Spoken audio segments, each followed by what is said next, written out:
Welcome crew, guys, gals, ghouls, friends, fiends, foes, and other worldly beings. Let's climb aboard the mothership, secure our tinfoil hats, buckle down tight, and hold on loosely as we soar over the rocky tops of the La Platas on Rocky Mountain High, get sucked into the vortex of the Four Corners, and settle down snugly at mile marker 420 in Colorful, Colorado. I'm your ghostess, TessaTNT, broadcasting live from the Mile High Clubhouse tonight. Good morning, good afternoon, and good evening to you. And thanks so much for hanging out with me tonight on We Are Paradox Media's Late Night in the Rockies.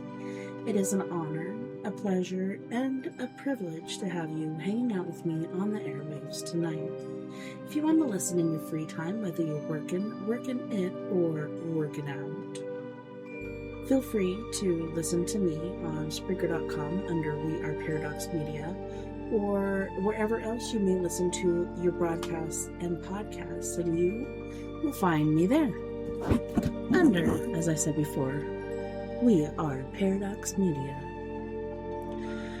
Alright, so tonight is story time with me, TessaTNT, and tonight we are going to be getting back into our book, The Best of the Best Horror of the Year by Datlows. She's put all these stories together, done a fabulous job with that, I must say. We are 17 hours and 51 minutes, almost 18 hours into this book. I'm hoping that we can get through it this evening. That would be amazing. But before we do get into our book, I just wanted to take a moment and thank our top countries. So our top listeners, the top 4 countries, between June 21st and June 27th. Number 1, USA. Number 2, India. Number 3, Brazil. And number 4, Canada.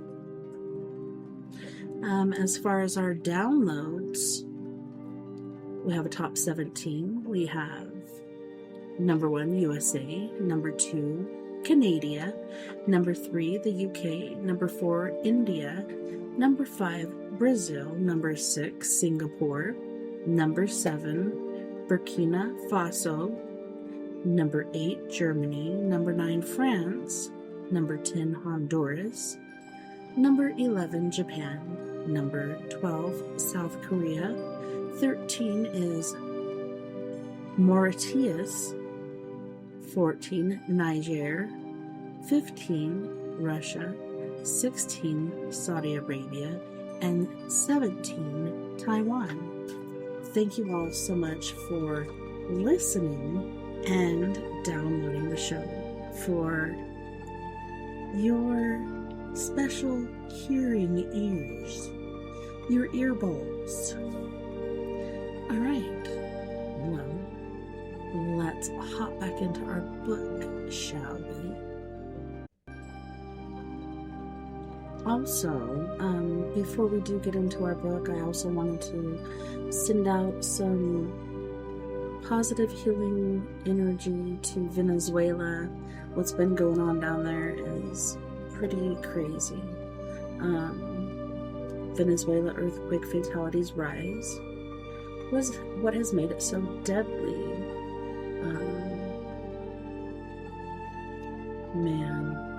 The death toll from the Venezuela earthquakes reached 1,430 on Saturday, with over 68,000 people still reported missing, 3 days after the 7.2 and 7.5 magnitude earthquakes hit the South American nation. Venezuelans have been looking for loved ones in the wreckage with shovels, heavy equipment, ropes, and even their bare hands, while a number of international rescue teams have also stepped in to assist. Estimates by the U.S. Geological Survey suggest the death toll could eventually hit the tens of thousands. Tensions have been mounting in the country as many locals feel the government's response to the natural disaster has been inadequate, and that soldiers, firefighters, and police were all unprepared for the scope of the tragedy. The first 48 to 72 hours after an earthquake are considered crucial for finding missing people, though that can be extended if they have access to food and water. This means, as it is now past that 72-hour window, many are worrying they are running out of time to be reunited with their loved ones. Venezuelan officials said 17 flights carrying more than 1,600 rescue team members had touched down by Saturday, and more than 14,000 military and police are patrolling the area, but locals in some affected zones have reported seeing little governmental support so far. Some locals who are angered by the government's response blocked an excavator leaving the rubble in one site, pulling the operator out from the cabin after state workers were seen taking selfies in front of the crumpled buildings and leaving without helping. They're a bunch of a-holes. What has made the Venezuela earthquake so deadly? Rare doublet quake. So Venezuela was hit with an earthquake of 7.2 magnitude, and 39 seconds later, an earthquake of 7.5 magnitude, a rare event known as a doublet. A doublet is when two quakes of a similar magnitude happen in close succession, amplifying the damage caused by a single earthquake. They are rare, but Venezuela has experienced them before, with 6.2 and 6.3 magnitude earthquakes hitting in September 2025. Judith Hubbard, an earthquake scientist at Cornell University who analyzed the recent seismic activity on Substack, wrote that a 7.2 magnitude earthquake in northern Venezuela is already an emergency, but a 7.5 magnitude earthquake releases about 3 times as much energy. Scientists are still trying to untangle what happened in Venezuela.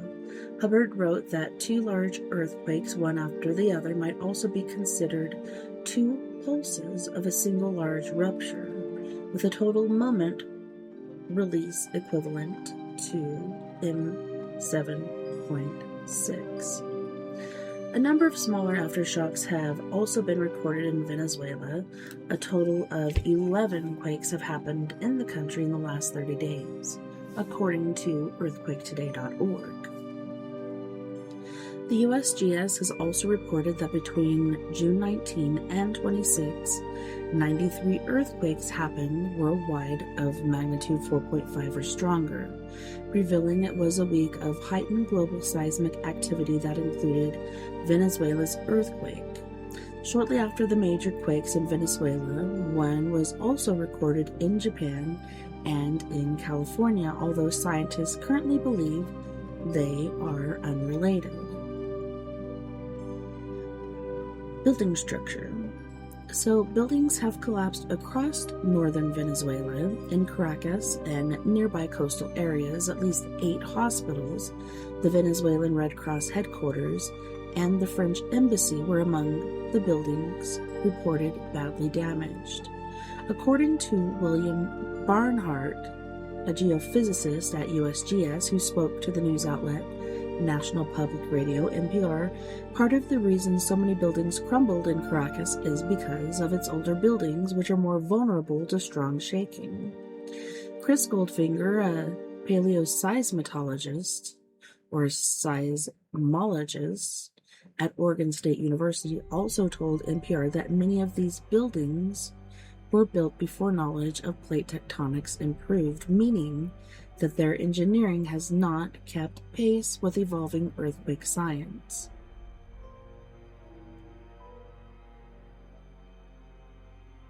Geography. Earthquakes typically happen at the boundaries of the Earth's tectonic plates, and these plates, which make up the Earth's crust, are slow-moving and can slide past each other. As they move past each other, they can stick, and pressure can build up until they actually fracture and slip, releasing energy in the form of seismic waves. Venezuela's northern coast follows a long right lateral strike slip fault, earthquake scientist Hubbard wrote on Substack.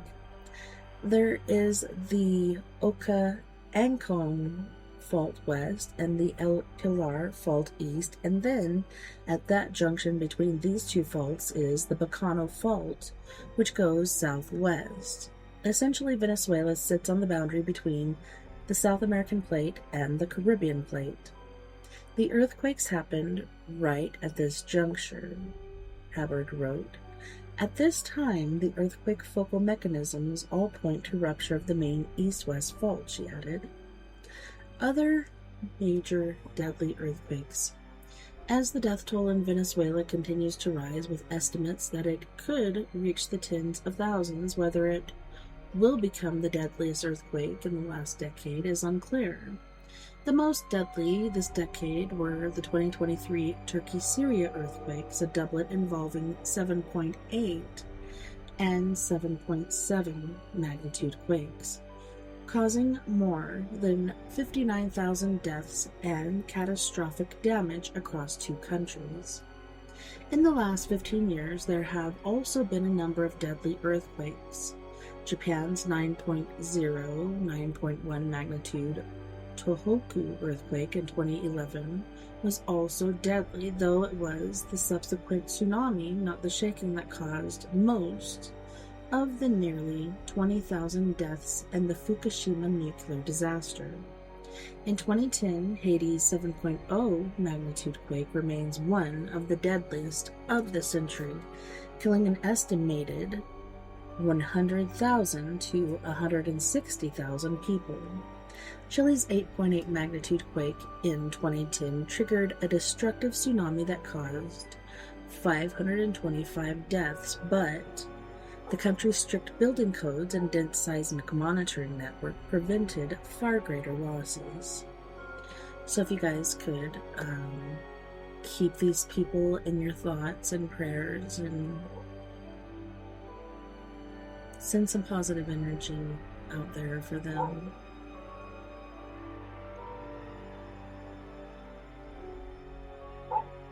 Very, very sad. There's all kinds of stuff like this happening in our world today, to be honest with you. Oh. I was trying to take my bookmark off and I skipped a few pages.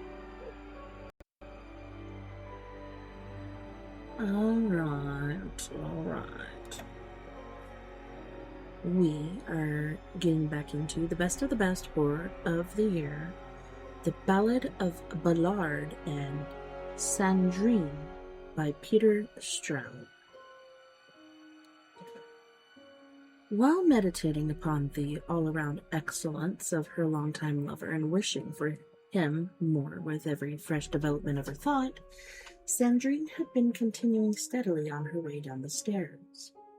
When she reached the part about the dragon, it came to her that she had been on these earthen stairs far longer than she had expected. Sandrine thought she was now actually beneath the level of the cellar she had expected to enter. The fairy tale feeling came over her again of being held captive in a world without rational rules and orders, subject to deep patterns unknown to or rejected by the daylit world. In a flash of insight, it came to her that this fairy tale world had much in common with her childhood. To regain control of herself, perhaps most of all to shake off the sense of gloom-laden helplessness evoked by thoughts of childhood, Sandrine began to count the steps as she descended. Down into the earth they went, the dry, firm steps that met her feet. 20 more, then 40, then 50.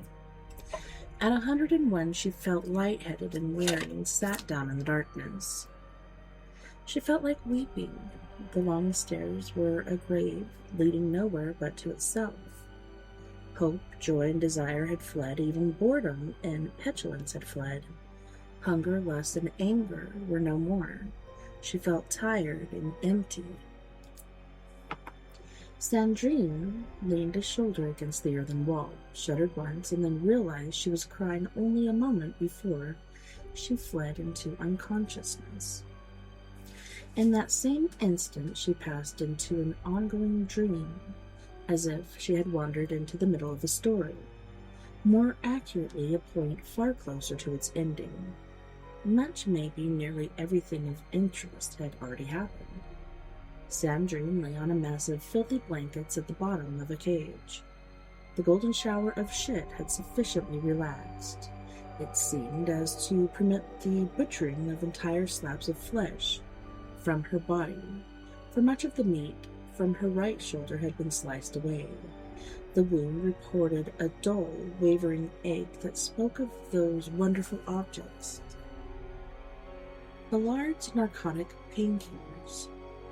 So close together were the narrow bars she could extend only a hand, a wrist, an arm.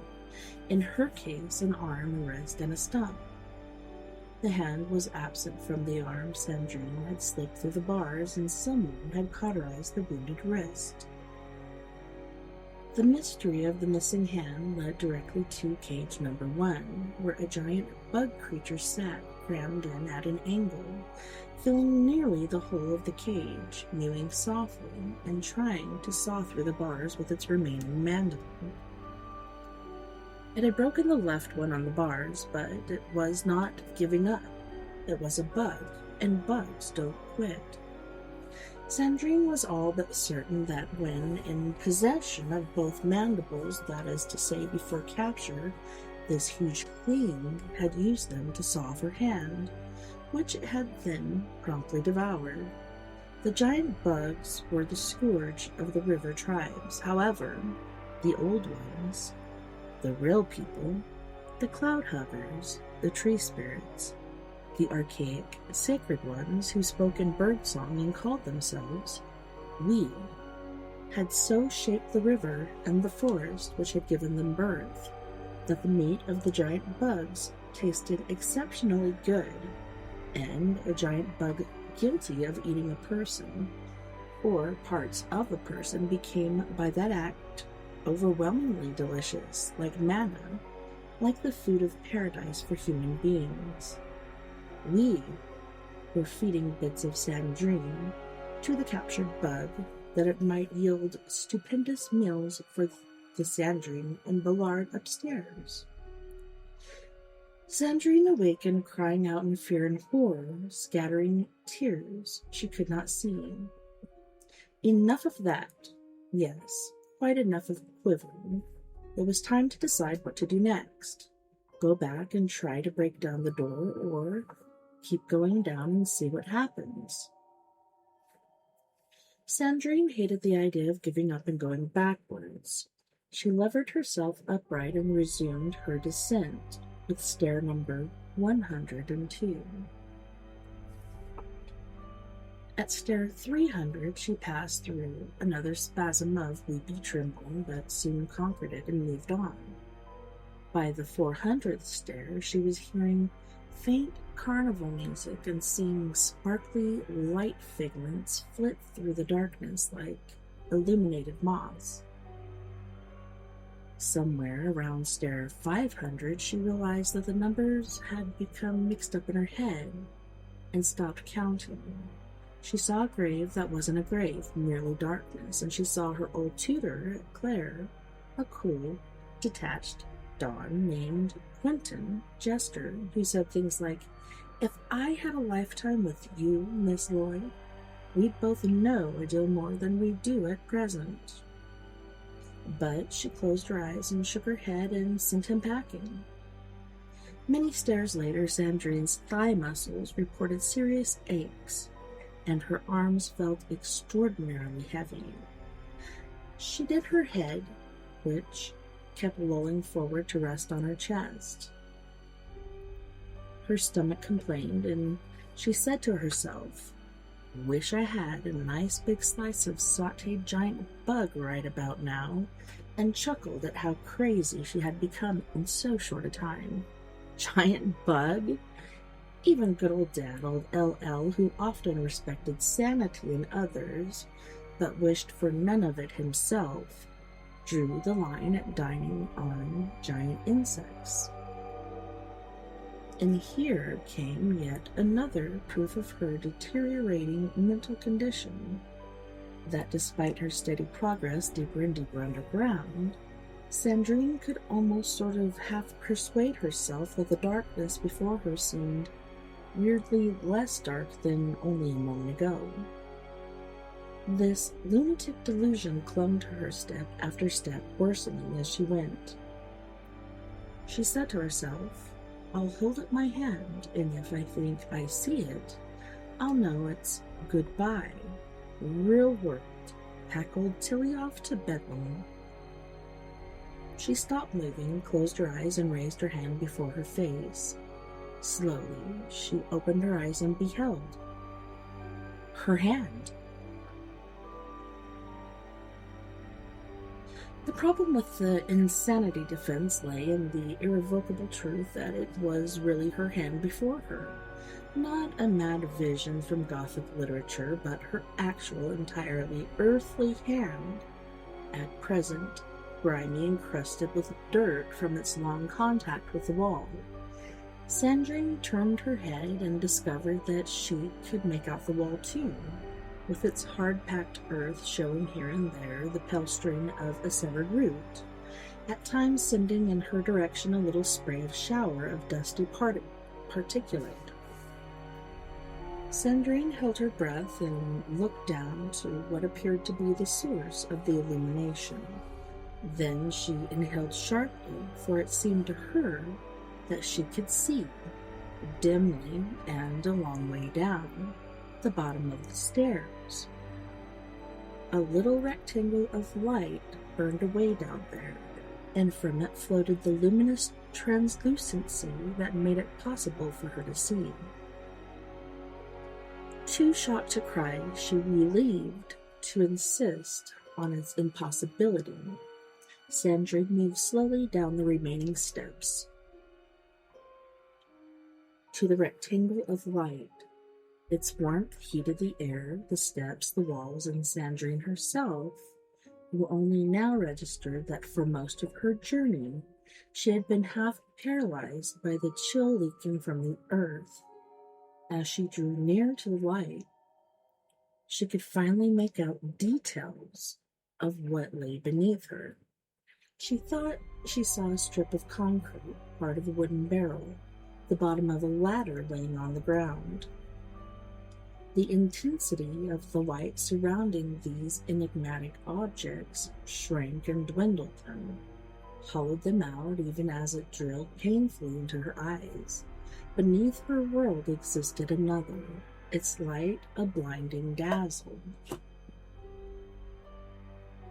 When Sandrine had come within 30 feet of the blazing underworld, her physical relationship to it mysteriously altered. It seemed she no longer stepped downward, but moved across a slanting plane that leveled almost imperceptibly off. The dirt walls on either side fell back and melted to ghost the great air, to nothing solid, until all that remained was the residue of dust and grime plastered over Sandrine's white dress, her hands and face, her hair.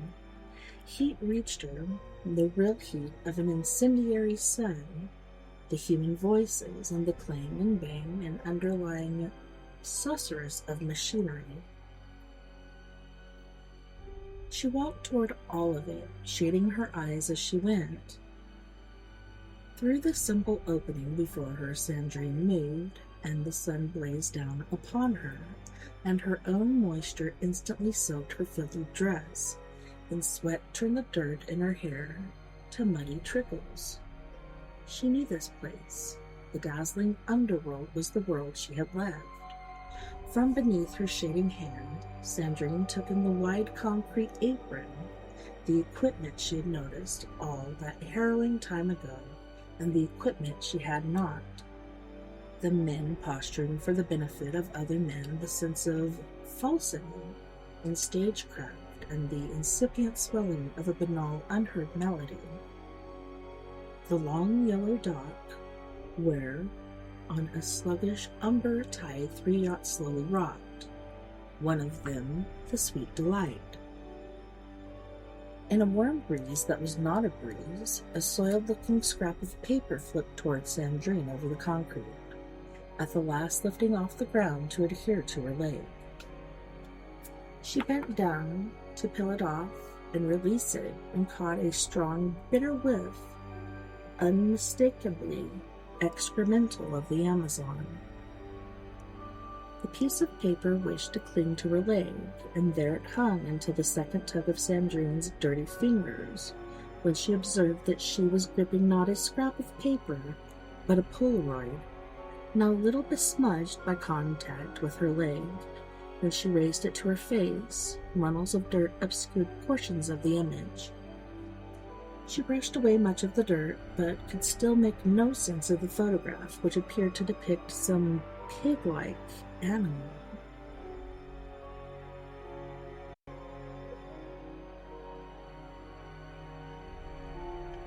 In consternation, she glanced to one side and found there, lounging against bollards and aping the idleness of degenerates and riverlouts, 2 of the men in shabby suits and worn-out hats who had pursued her into the slum.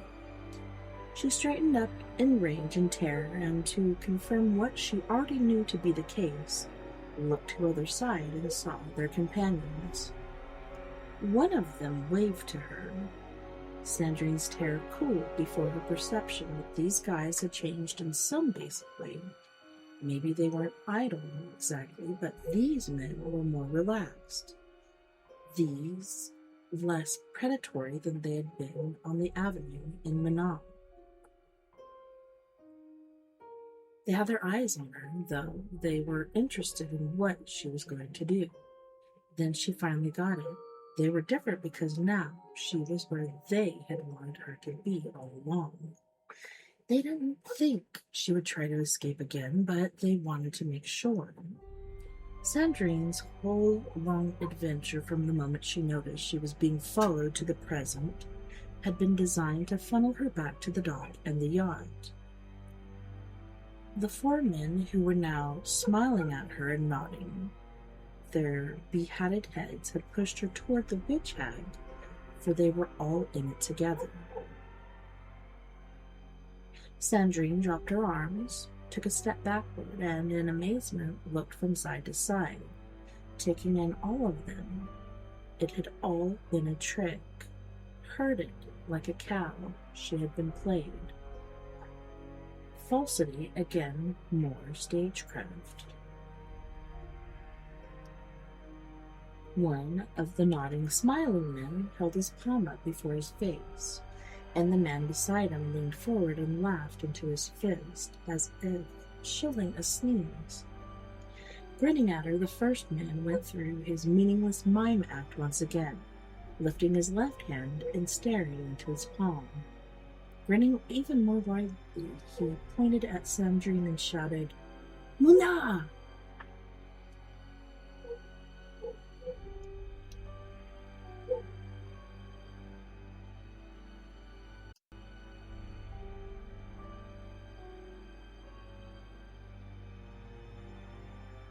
The man beside him cracked up. "Muna!" What a wit! Then whistled an odd little 4-note melody that might have been a bird call. Experimentally, Sandrine raised her left hand, regarded it, and realized that she was still gripping the dirty little Polaroid photograph of a pig. Those 2 idiots off to her left waved their hands in ecstasy. She was doing the right thing. So, nah, right back at you, buddy. She looked more closely at the Polaroid and saw that what it pictured was not actually a pig. The creature in the photo had a head and a torso, but little else. The eyes, nose, and ears were gone. Congeries of scars like punctuation marks, like snakes, like words in an unknown language decorated the torso. I know what Muna means, and none, thought Sandrine, and for a moment experienced a spasm of stunning, utterly sexual warmth before she fully understood what had been given her, that she recognized the man in the photo. The whir of oceans of storm-battered leaves filled her ears and caused her head to spin and wobble. Her fingers parted, and the Polaroid floated off in an artificial wind machine breeze that spun it around a couple of times before lifting it high above the port and winking it out of sight, lost in the bright, hard blue above this sweet delight. Sandrine found herself moving down the yellow length of the long dock. Tough love, Ballard had said, to be given and received, at the end perfectly repaid by that which she had perhaps glimpsed, but never witnessed.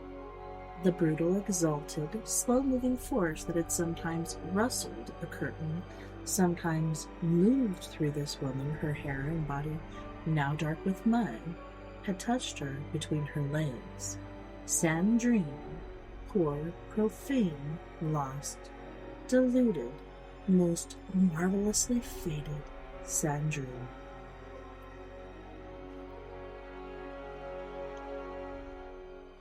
(1997).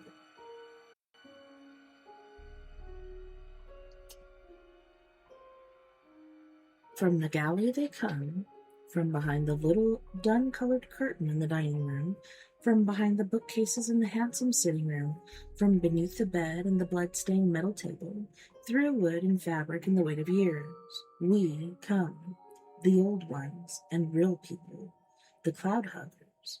We process slowly toward the center of the mystery. We understand only by giving it unquestioning service. What remains of the clients' and patrons' lives, still breathing through without depth of force, upon the metal work table? It was always going to end this way, it always does, and it can no other. Speaking in the high-pitched musical language of birds that we taught the pariah at the beginning of time, we gather at the sight of these ruined bodies. We worship their devotion to each other and the great task that grew and will grow on them. We treat them with grave tenderness as we separate what can and must be separated. Notes of the utmost liquid purity float upward from the mouths of we and print themselves upon the air. We know what they mean, though they have long since passed through the realm of words and gained again the transparency of music. We love and accept the weight and the weightlessness of music. When the process of separation is complete through the old sacred inner channels, we transport what the dear still living men and women have each taken from the other's body, down, down, down to the galley, and the ravening hunger that burns ever within it. Then, with the utmost tenderness, singing the deep, tuneless music at the heart of the ancient world, we gather up what remains of Ballard and Sandrine, armless and legless trunks, faces without features, their breath clinging to their mouth like wisps, carrying them in our arms in baskets and once pristine sheets across the deck, and permit them to roll from our care as they had always longed to do, and into that of the flashing, furious little river monarchs. We watch the water boil in a magnificence of ecstasy, and we sing for as long as it lasts.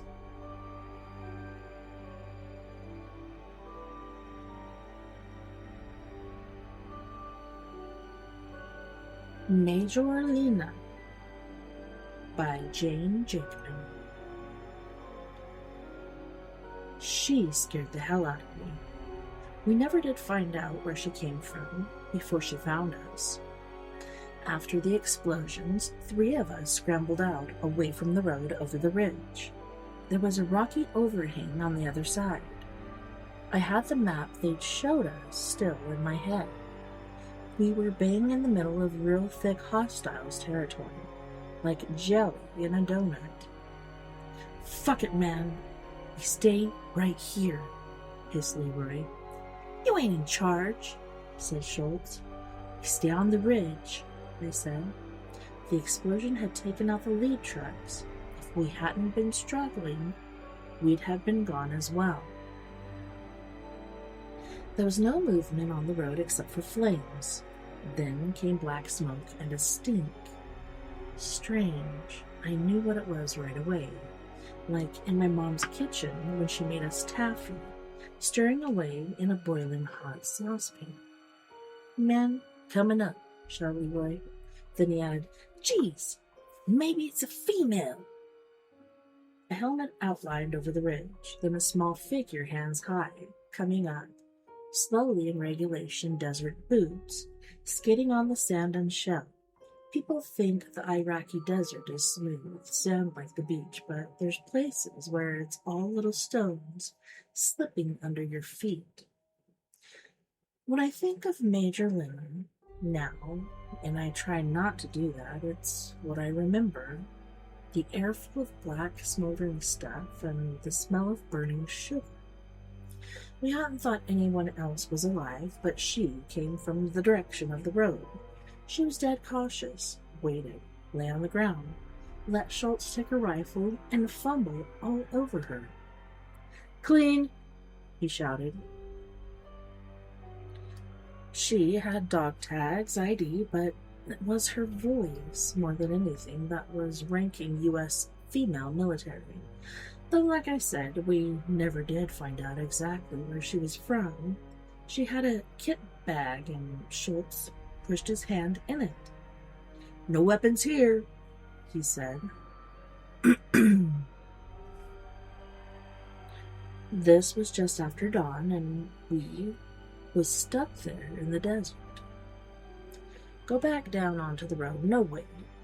A beat-up old wagon came along the road as we were sitting under that ridge.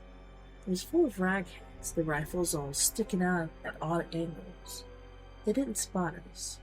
We might have taken them, 4 of us now, all armed, but something, a damn sight more powerful, had taken out the trucks. A rocket launcher, maybe, and whoever fired that might still be around. This bunch nudged through the smoldering debris with their rifles. It looked like the metal was still too hot to touch. One of them put a hand to a door and drew it back like he'd been scorched. They didn't hang around. We took a good look at ourselves, 2 privates, Leroy and Schultz, me the sergeant, and the woman, Major Lemon. I guess she had a surname, but I don't remember one. Whenever I think of her, which is as little as possible, it's all run together like it was one name, Major Lemon. Sounds like a fancy name someone might give a girl anyway. That's what we called her. "Yes, Major Lemon, sure, Major Lemon. Show us your boobs, Major Lemon." No, not that. We'd never have dared. "I'm taking charge here, Sergeant," she said in that voice, slowly scraping on steel, flashing her white teeth. That's another reason she was sure she was genuine U.S. of A, but not in any real smile. She had brown eyes, huge but not pretty. "Yes, sir," I said. "We'll assess the situation." We assessed. Stuck in the middle of the fucking desert, surrounded by terrorists, that was our situation. And no food or water. Choppers circled above the roadkill like great buzzing flies, and I said, "Sir, we could spread out our shirts or wave something at them." "Yeah, they're bound to see us," said Leroy. "They're real low."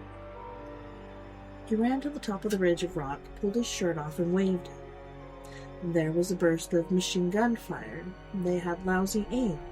Leroy came running back, and we all crowded under the overhang. Private Leroy, you take your orders from me, said Major Lena. Don't move without my say-so. You have to sit it out under the ridge till nightfall. Then we can go down and maybe find some water and ammo. I saw she was eyeing Leroy's bare chest as she talked. He was a good-looking guy, one of them tall, slim blacks. I forgot about sex. By noon, my eyes felt like they was eggs frying in a pan. I felt like I'd never been in the country before, though I'd been in Iraq for 2 months, but never really in it, if you see what I mean. Never like this, without ice drinks or showers. I found out you don't rightly sweat when it gets that hot if you ain't got no water to sweat out of you. Any little trickle off your skin dries instantly. Kind of comfortable after a while, except for your head feels like it's in a furnace. Schultz had a shaved head, like a lot of the Pennsylvania boys, unprotected. We got some shade from the overhang, but my mouth was parching like it was full of sand, and when evening was coming, I knew we had to get water on or we was gonna die right there.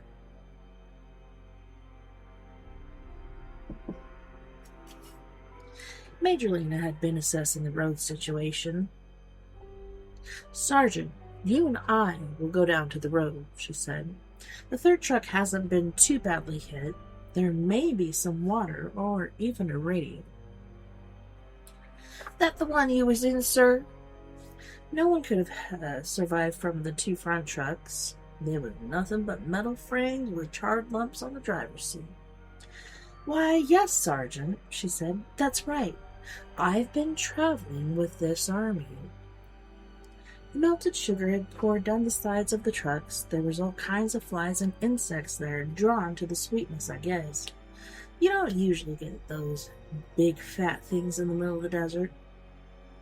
It's mostly hard little flies that choke you up when the wind blows a swarm in your face, and Major Lena and I were brushing juicy ones off as we got to the third truck. I didn't like the way they flew into my mouth when I opened it. Check the tanks and see if you can find some containers, she said. She climbed up into the cabin. The driver hadn't been burned to cinders. I could see the fire hadn't hit so bad here, though his hair and face was scorched. Going to unscrew the caps, I went around the side of the truck and looked up, and she was there, right next to the driver, with her head bent down towards him. When she realized I was watching her, she made a sudden jerking arm movement. Getting down out of the cabin, she showed me something in her hand. Got his tags. Give his family closure. Poor bastard had closure all right, but I still wasn't sure what she'd been doing.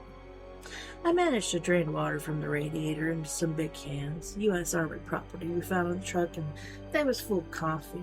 We emptied it into the sand. There it blew away like darker smoke against the dusk. Before we could get back to the top of the ridge, we heard shots.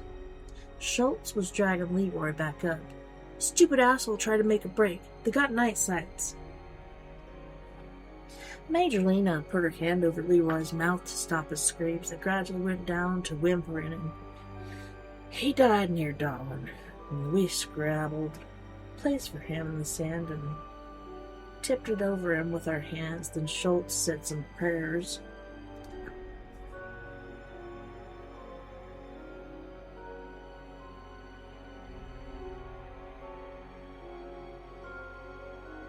The hunger was like real pain. We had a little water left, tasting of metal and coffee.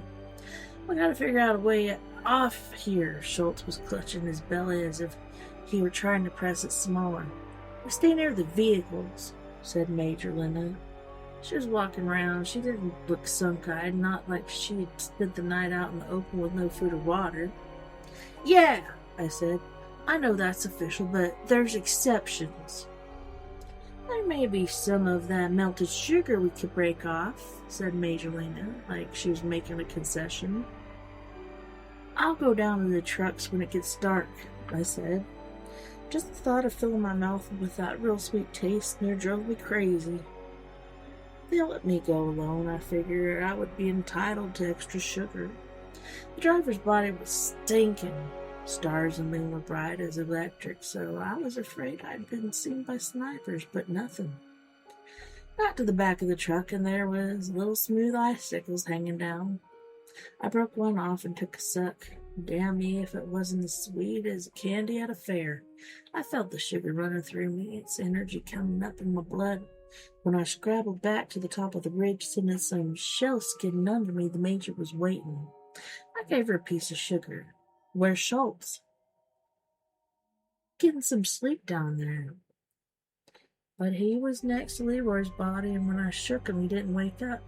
I called softly for Major Lena to come down. What is it? She rolled Schultz over towards her, and his face was cold and still in the moonlight, his eyes staring up at the stars. Jesus, how the hell? He was okay when I went down. I looked across and saw that Leroy's body was partly uncovered, down to about the waist. Saw what had happened to that smooth skin. You reckon Schultz did that? I said. Must have, unless it was wild dogs or something, but I've been keeping watch all the time you were down there. I didn't hear anything. Maybe Schultz went a bit crazy, didn't know what he was doing. Yeah, sunstroke, heat exhaustion. She sat back. I'll have to make a report on it when we get picked up. It was the coldest night I ever spent. There was no cloud cover. I didn't sleep any, just sat up with my back against the rock. Major Lena was a little ways off, kind of hunched over. I closed my eyes at one point and then opened them a few moments later, and she seemed to have shifted a little towards me. I ain't gonna get no sleep tonight, I said. Was I warning her or asking her? I still don't know. But I did go to sleep, and when I woke up, something was moving over Leroy's body. It was a big mass of stuff, like a long beard trailing down from his neck. I stared for a few moments, trying to make sense of it, rolling over so I could get a better look. There was a fluttering and crawling going on nonstop over Leroy's chest. I couldn't see his face. It looked to be moving and heaving, and that was a big swarm of fat blowflies crawling over it and down his body. They glistened, their sticky bodies shifting and pushing, some flying a bit and then settling in the wounds on his chest, and there were flies riding the bloody furrows, twisting around and fluttering like horrors in a jacuzzi. Lying a few feet away, like she and Leroy was in bed, was Major Lena, and then the flies was coming off Leroy, and this black stream climbing and hopping and flying towards her. I took a step towards her, thinking she was asleep. I was going to warn her, then I saw she was awake. Worse than awake, her mouth was open and her fly was crawling up over her body, and she was saying things. I get closer and heard her whispering, "Come on, my little ones. Mama's thirsty. Mama's hungry. You know what she wants. She needs you now." And the flies were crawling into her dark, wide-open mouth, scrambling and fluttering over her lips, and she was chawing down on them. The charred dead in their trucks down on the road was better than that, and I sat there all night. A patrol coming along the road picked me up next day. I told them to look for 3 more up on the ridge, but they only found 2 bodies. I guess she's still traveling with the army.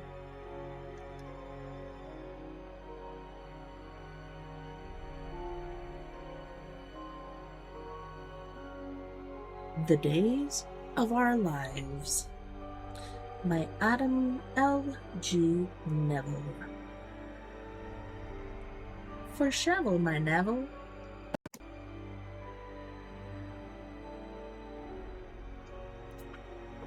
The ticking was much louder on the first floor, and soon after the ticking began, I heard Lois moving upstairs. Floorboards groaning as she made unsteady progress through areas made murky by curtains not opened for a week. She must have come up inside her bedroom and staggered into the hall, passing herself along the walls with her thin hands. I hadn't seen her for 6 days, but could easily imagine her aspect and mood. The sinewy neck, the fierce gray eyes, a mouth already downcast, and the lips that trembled at grievances revived upon the very moment of her return. But I was also wondering if her eyes and nails were painted. She had beautiful eyelashes. I went and stood at the foot of the stairs and looked up.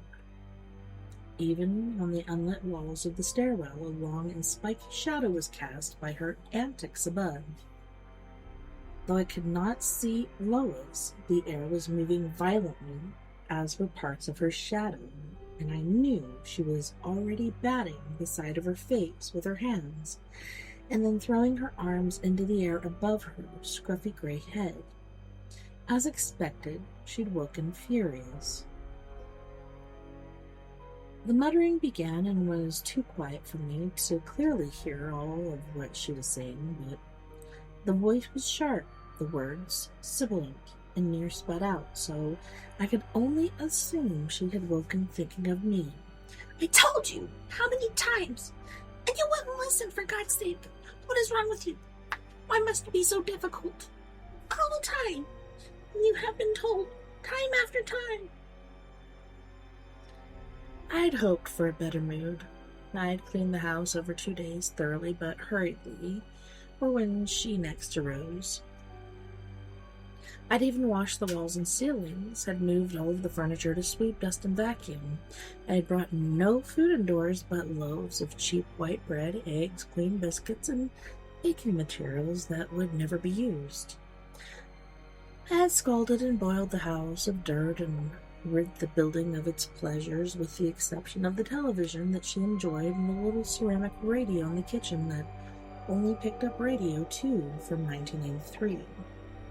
Ultimately, I had bleached our rented home of any overt signifier of joy, as well as those things she was not interested in, or anything that remained of myself that I forgot about as soon as it was gone. The last handful of books that intrigued me, anything of any color or imagination that enabled me to pass this great expanse of time, that burned my chest and internal organs as if my body was pressed against a hot radiator, I finally removed from the shelves yesterday and donated to charity shops along the seafront. Only the ancient knitting patterns, gardening books, antique baking encyclopedias, religious pamphlets, old socialist diatribes, completely out-of-date versions of imperial history, and undigestible things of that nature remain now. Faded spines, heavy paper smelling of unventilated rooms, leprous-spotted, migraine-inducing reminders of what? Her time? Though Lois never looked at them, I'm pretty sure those books never had anything to do with me. I retreated from the stairs and moved to the window of the living room. I opened the curtains for the first time in a week. Without any interest in the flowers, I looked down at the artificial iris in the green glass vase to distract my eyes from the small square garden. Others had also come up since the ticking began and didn't want to look at them. A mere glance out back had been sufficient and had revealed the presence of a mostly rotten brownish snake, one still writhing and showing its paler underbelly on the lawn beneath the washing line. 2 wooden birds with ferocious eyes pecked at the snake inside the sideboard beside me. The ornaments of the little black warriors that we bought from a charity shop began to beat their leather drums with their wooden hands. On the patio and inside the old kennel that had been seen a dog in years, I glimpsed the pale back of a young woman. I knew it was the girl with the spectacled face that suited newsprint and the garnished headline above the picture of a dismal wet-field beside an A-road. I'd seen this young woman last week from a bus window and looked away from her quickly to feign interest in the plastic banner strung across the front of a pub. Too late, though, because Lois had been sat beside me and had noticed me leering. She angrily ripped away the foil from a tube of polo mints, and I knew that girl by the side of the road was in trouble deep. "I saw you," was all that Lois said. She'd not even turned her head. I wanted to say, "Saw what?" but it would do me no good, and I couldn't speak for the terrible cold remorse that seemed to fill my throat like a potato swallowed whole, but I could now see that the girl had been strangled with her own ivory-toned tights and stuffed inside the kennel in our garden. The incident must have been the cause of Lois's distress and the reason why she'd withdrawn from me till I died for a week. But Lois was coming down the stairs now, and her front, and making the sound of a large cat coughing out fur because she was eager to confront me with those displeasures lingering from the last time she was around. The ticking filled the living room, slipping inside my ears and including the smell of a linoleum floor in a preschool that I had attained and attended in the 1970s. In my memory, a lollipop lady smiled as I crossed a road with a leather satchel banging against my side, and I saw the faces of 4 children I'd not thought of in decades. For a moment, I remembered all of their names before forgetting them again. Reflected upon the glass of the window, Lois's tall, thin silhouette, with a messy head swayed from side to side as she entered the living room. When Lois saw me, she stopped moving and said, "You!" in a voice exhausted by despair and panted out with disgust, and then she rushed in quickly and flared up behind me. I flinched.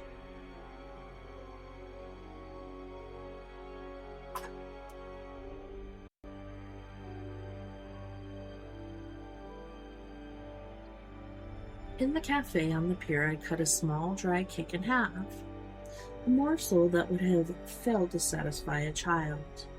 I carefully placed half of the cake on a saucer before Lois. One of her eyelids flickered as if in acknowledgement, but more from displeasure, as if I was trying to win her over and make her grateful. What I could see of her eyes still expressed detachment, anger, and morbid loathing. Tense and uncomfortable, I continued to mess with the tea bags and the tea things. We were the only customers. The sea beyond the window was gray and the wind flapped the pennants and the plastic coverings on idle bumper cars. Our mugs held watery, unsweetened tea. I made sure that I did not enjoy mine. Inside her vinyl crab-colored handbag, the ticking was near idle, not so persistent, but far below the pier. In the water, I was distracted by a large dark shape that might have been a cloud shadow. It appeared to flow beneath the water before disappearing under the pier, and for a moment I could smell the briny wet wood under the cafe and hear the slop of thick waves against the uprights. A swift episode of vertigo followed, and I remember a Christmas tree on red and green carpet that reminded me of chameleons, and a lace cloth on a wooden coffee table with 3 legs similar to the fins on old American cars, and a wooden bowl of nuts and raisins, a glass of sherry, and a babysitter's long shins in sheer dark tights that had a wet sheen by the light of a gas fire. Legs that I couldn't stop peeking at, even at that age, and I must have been around 4 years old. I tried to use the babysitter's shiny legs as a bridge for a matchbox car to pass under so that I could get my face closer. The babysitter's pale skin was freckled under her tights, and right up close her legs smelled of a woman's underwear drawer, and the material of her tights was just lots of little fabric squares that transformed into a smooth second skin as I moved my face away again.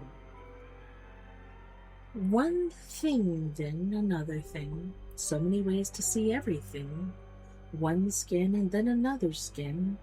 It had made me squirm and squirt. Across the table in the cafe on the pier, Lois smiled and her eyes glittered with amusement. "You'll never learn," she said, and I knew what she wanted. She wanted to hit me hard. I shivered and the drought that came under the door from off the windswept pier, and my old hands looked so veiny and bluish upon the laminated tabletop, and slipping with gauzy scarf around her head, she indicated that she wanted to leave. As she rose, her spectacles caught the light from the fluorescent strip, a shimmer of fire above sharp eyes. There was no one outside the cafe, or on the pier, or the grassy area behind the esplanade, so she hit me full in the face with a closed fist and left me dazed and leaning against a closed ice cream concession. Blood came into my mouth. I followed her for 10 minutes, sulking, then pulled up alongside her, and we trudged up and down the near empty gray streets of the town and looked in shop windows. We bought some Christmas cards, a pound of potatoes we'd boil fluffy and eat later with tasteless fish and carrots from a tin. From the pound shop, we picked up a small box of Scottish shortbread. In a charity shop, she bought a pencil skirt without trying it on and 2 satin blouses. I have no idea when I'll be able to wear anything nice again. As we passed by Bay Electrics, I saw a girl's face on 2 big television screens. Local news, too, showing a pretty girl with black framed glasses who never made it to work one morning just over a week ago. It was the girl inside the kennel. "Is that what you like?" Lois whispered in a breathless voice beside me. "Is that what you fancy?" Increasing her pace, she walked in front of me, head down, all the way back to the car, and she never spoke during the drive home. At our place, she sat and watched a television quiz show that I hadn't seen since the 70s. It could not have been scheduled, possibly never even recorded by ITV either, but it's what she wanted, and so it appeared, and she watched it. She couldn't bear the sight of me, I could tell, and she didn't want me watching her quiz show either, so I removed my clothes and went and lay in the basket under the kitchen table. I tried to remember if we'd ever had a dog, or if it was my teeth that had made those marks on the rubber bone. An hour after I lay down and curled up, Lois began screaming in the lounge. I think she was on the telephone, and I had called a number she'd recalled from years or even decades long gone. "Is Mr. Price there?" "What do you mean I have the wrong number? Put him on immediately." God knows what they made of the call at the other end of the line. I just stayed very still and kept my eyes clenched shut until she hung up and began to sob. Inside the kitchen, the ticking lulled me to sleep amongst vague odors of lemon disinfectant, the dog blanket, and cooker gas.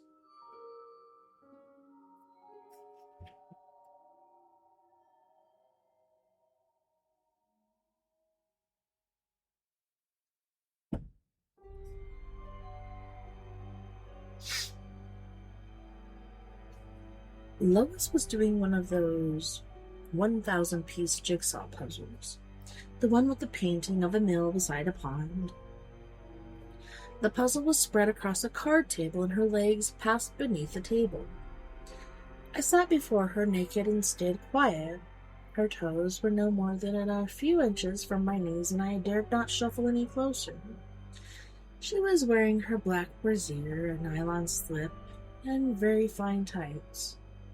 She had painted her toenails red and her legs whisked when she rubbed them together. The rollers had come out of her hair now, too, and her silver hair shimmered beside the fairy lights. Her eye makeup was pink and gloriously alluring around her cold iron-colored eyes. When she wore makeup, she looked younger. A thin gold bracelet circled her slender wrist, and the watch attached to the metal strap ticked quietly.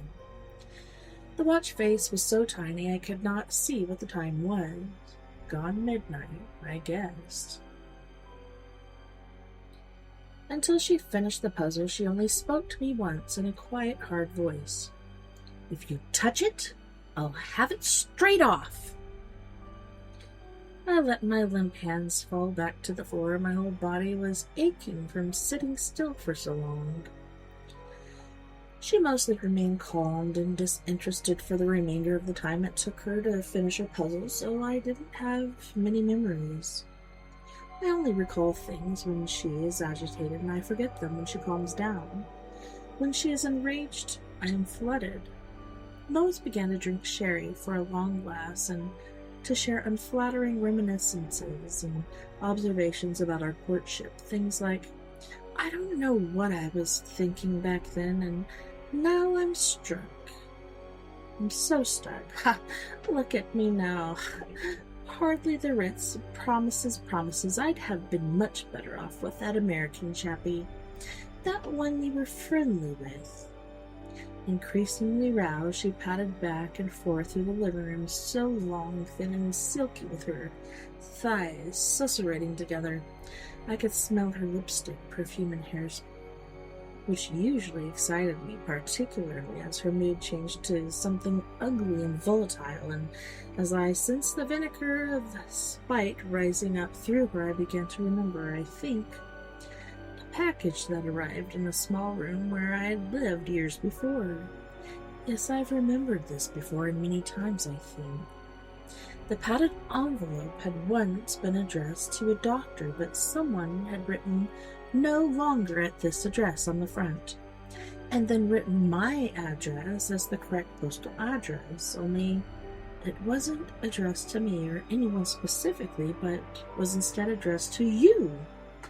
And then a man, and him, and all in the same line above my postal address. There were no details of the sender, so I'd opened the parcel, and it had contained an old watch, a lady's wristwatch with a thin scuff bracelet that smelled of perfume, and so strongly that I received an impression of slim, white wrists when I held the watch.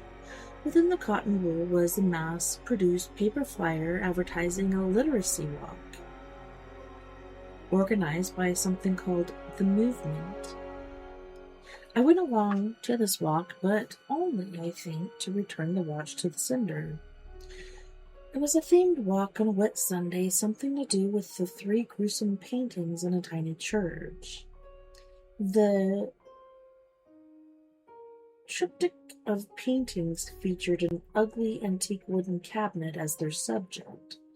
There was some kind of connection between the cabinet and a local poet who had gone mad, I think. There were drinks after the tedious walk, too, I'm sure, in the community center.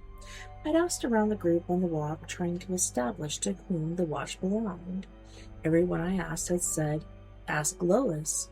That looks like one of hers," or "Speak to Lois. That's Lois." Maybe even Lois. She's looking. She's due. I'd eventually identified and approached this Lois, spoken to her, and complimented her on her fabulous eye makeup. She looked wary, but appreciated the remark with a nod and tight smile that never extended to her eyes. She said, "You're from that building where the down and outs live? I was hoping you were going to be that other chap that I've seen going inside," and she'd taken the watch from me and sighed resignedly. "But all right, then," as if accepting an invitation from me. "At least you returned it, but it's not going to be what you think, I'm afraid." I remember being confused.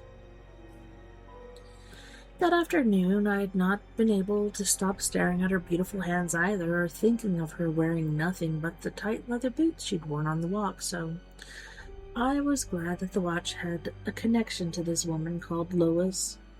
I think my attentions made her feel special, but also irritable, as if I were a pest. I wasn't sure how old she was, but she had clearly tried to look older with the gray coat and headscarf and A-line tweed skirts.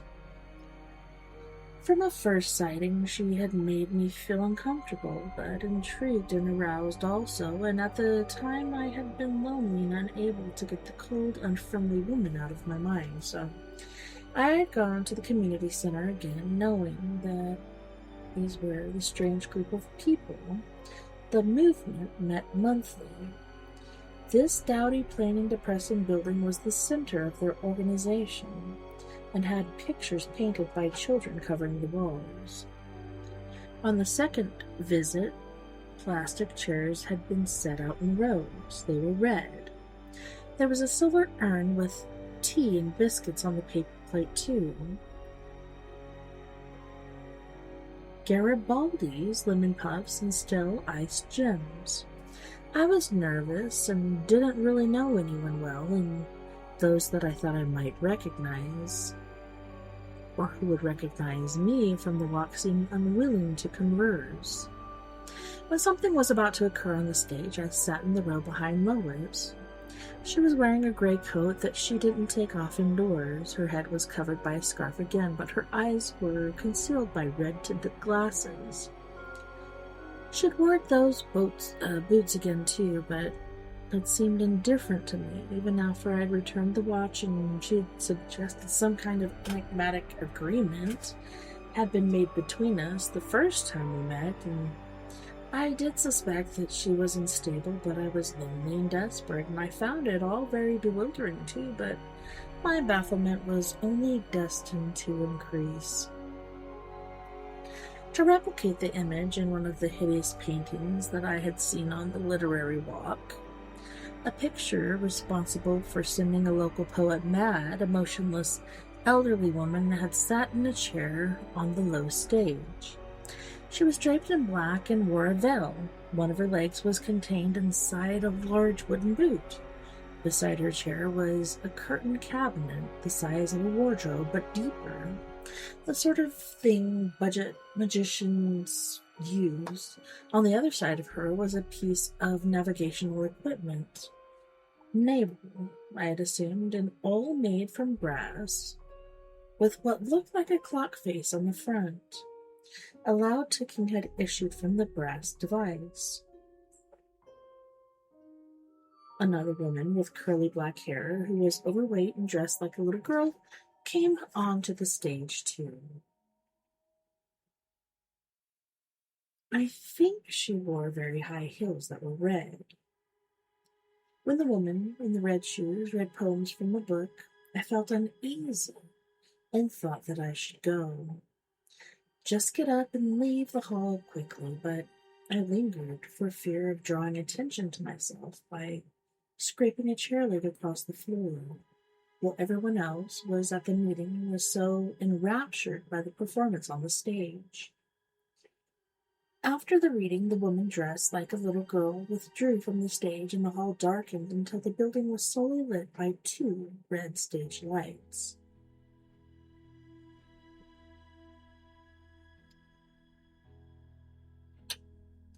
Something inside the cupboard on the stage began to croak, and the sound made me think of a bullfrog.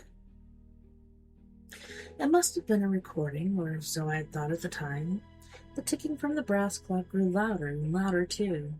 Some people stood up and shouted things at the box. I felt horrified, embarrassed for the shouters, uncomfortable, and eventually I panicked, and was made to leave.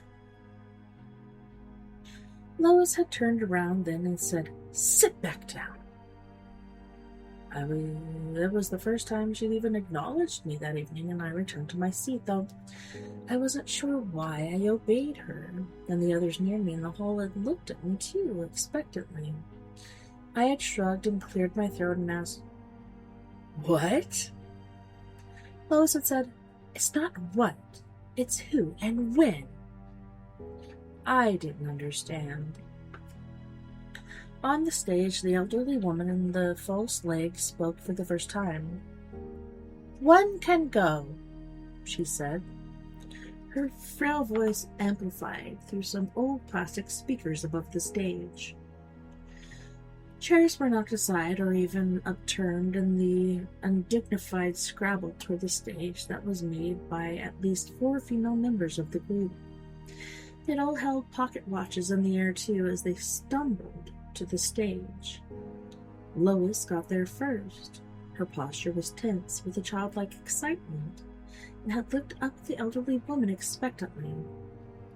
The old veiled head above her had nodded, and Lois had risen up the stage. On her hands and knees, with her head bowed, she then crawled inside the curtained cabinet. As she moved inside, kind of giggling, or maybe it was whimpering, the elderly woman in the chair had beaten Lois on the back, buttocks, and legs quite mercilessly with a walking stick. The stage lights went out or filled, and the congregation fell silent in the darkness. All I could hear was the clock ticking loudly until a sound like a melon being split apart came wetly from the direction of the stage. "That time is over," the amplified voice of the elderly woman announced. The lights came on, and the people in the hall started to talk to each other in quiet voices.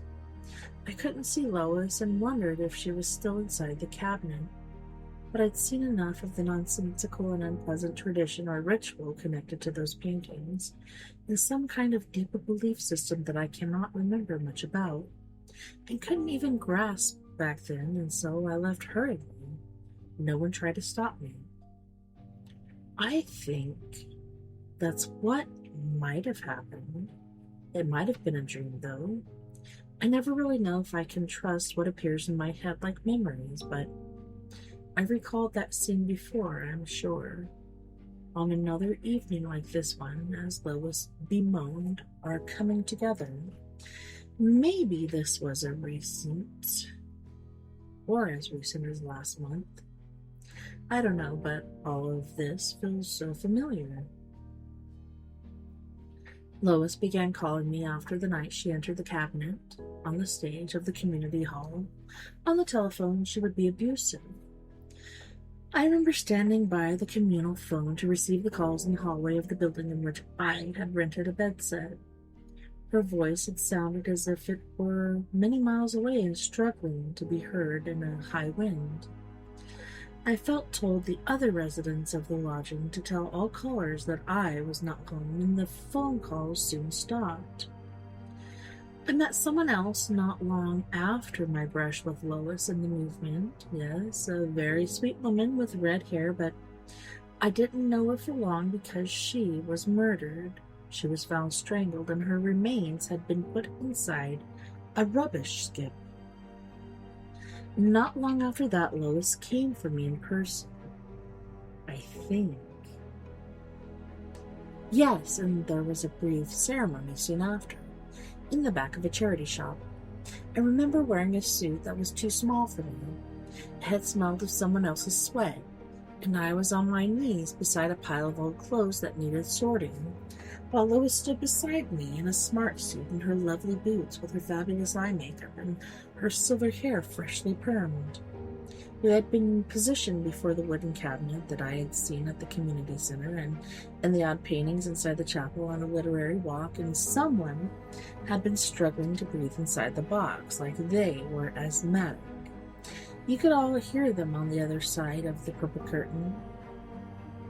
A man, I think he was the postman in that town, held a pair of dressmaker scissors under my chin to make sure I said the words that were asked of me, but there had been no need of the scissors because even though our courtship was short, by that time I was so involved with Lois that I was actually beside myself with excitement whenever I saw her or even heard her voice on the phone. At the moment, at the charity shop wedding service, as we all recited a poem from the poet that went mad, Lois held up the lady's wristwatch with her very loud tick that had once been sent to my address, though intended for someone else, and we were married. She was given a garish bouquet of artificial flowers, and I had a long wood rule broken over my shoulders. The pain had been withering. There was a wedding breakfast, too, with baby jam and cheese footballs, salmon sandwiches, round lettuces, sausage rolls, and there was a lot of sex on the wedding night, too, the kind of thing I had never imagined possible. At least I think it was sex, but I can only remember a lot of screaming in the darkness around a bed while someone kind of coughed and hiccuped in between lowering like a bullock. I know I was beaten severely with a belt by the witnesses, who were also in the bedroom at the travel lodge that had been rented for the occasion. Or was that Christmas? I'm not sure. She's ever allowed me to touch her since, though. She takes her pleasures upstairs with what I can only assume was inside that box in the community center at our wedding. I may be her spouse, but I believe she is wedded to another who barks with a throat full of catarrh, and she cries out with pleasure, grunts, and finally she weeps. The betrayals used to upset me, and I would cry in the dog basket downstairs, but in time, you can get used to anything.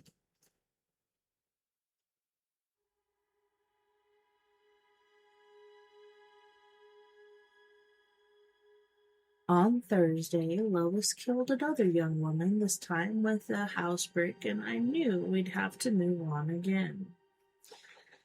The disagreement culminated in a lot of hair pulling and kicking behind some beach huts because I had said hello to the attractive woman who'd been walking her dogs past our picnic blanket. Lois went after the dogs too, and I had to look away and out to sea when she caught up with the spaniel. I got Lois home up through the trees when it was dark, wrapped in our picnic blanket. Shivering, all stained down the front, she talked to herself the whole way home, and she had to lie down the following day with a mask over her face. The episode had been building for days, and Lois detested younger women. While she convalesced, I read CFAX alone. I had no idea that channel was still on the telly, and I thought about where we should go next. When Lois came downstairs 2 days later, she wore lots of eye makeup and her tight, shiny boots and was nice to me, but I remained subdued. I was unable to get the sound of the frightened dog on the beach out of my mind, the yelp and the coconut sound, and then the splashing. We'll have to move again. That's 2 in one place, I'd said wearily. I never liked this house, was her only response. She relieved me into a thick bath towel using both of her hands, kissing me, and then spat in my face. I didn't see her again for 3 weeks. By then, I had found a terraced house 200 miles away from where she'd done the killing of 2 fine girls. And in the new place, I'd begun to hope that she'd never return to me. Vain and futile to wish for such a thing, I know, because before Lois vanished at the seaside, she'd slowly and provocatively wound up her golden wristwatch while staring into my eyes, so that my hopes for a separation would be wishful thinking and nothing else. The only possible severance between me and Lois would involve my throat being placed over an ordinary wash basin in a terraced house and her getting busy with the dressmaker's scissors as I masturbated. That's how she read herself for the last 2, some painter in Soho in the 60s and a surgeon she'd been with for years. Either a quick divorce with the scissors over vintage porcelain, or I could be slaughtered communally in a charity shop on a Sunday afternoon. Neither option particularly appealed to me. In the new town, there was evidence of the movement. They've set themselves up in 2 rival organizations, a migratory bird society that meets above a legal pie shop only open on the Wednesday, and an M.L. Hazard study group that meets in an old Methodist church. No one in their right mind would want an involvement on either group, and I suspected each would convulse with schisms until they faded away. There are a few weddings, though, and far too many young people already missing in the town, but I hope the proximity of the others of Lois's fate would calm her down, or at least distract her. Lois eventually came in the spare bedroom of the new house, naked, save for the gold watch, bold, and pinching her thin arms.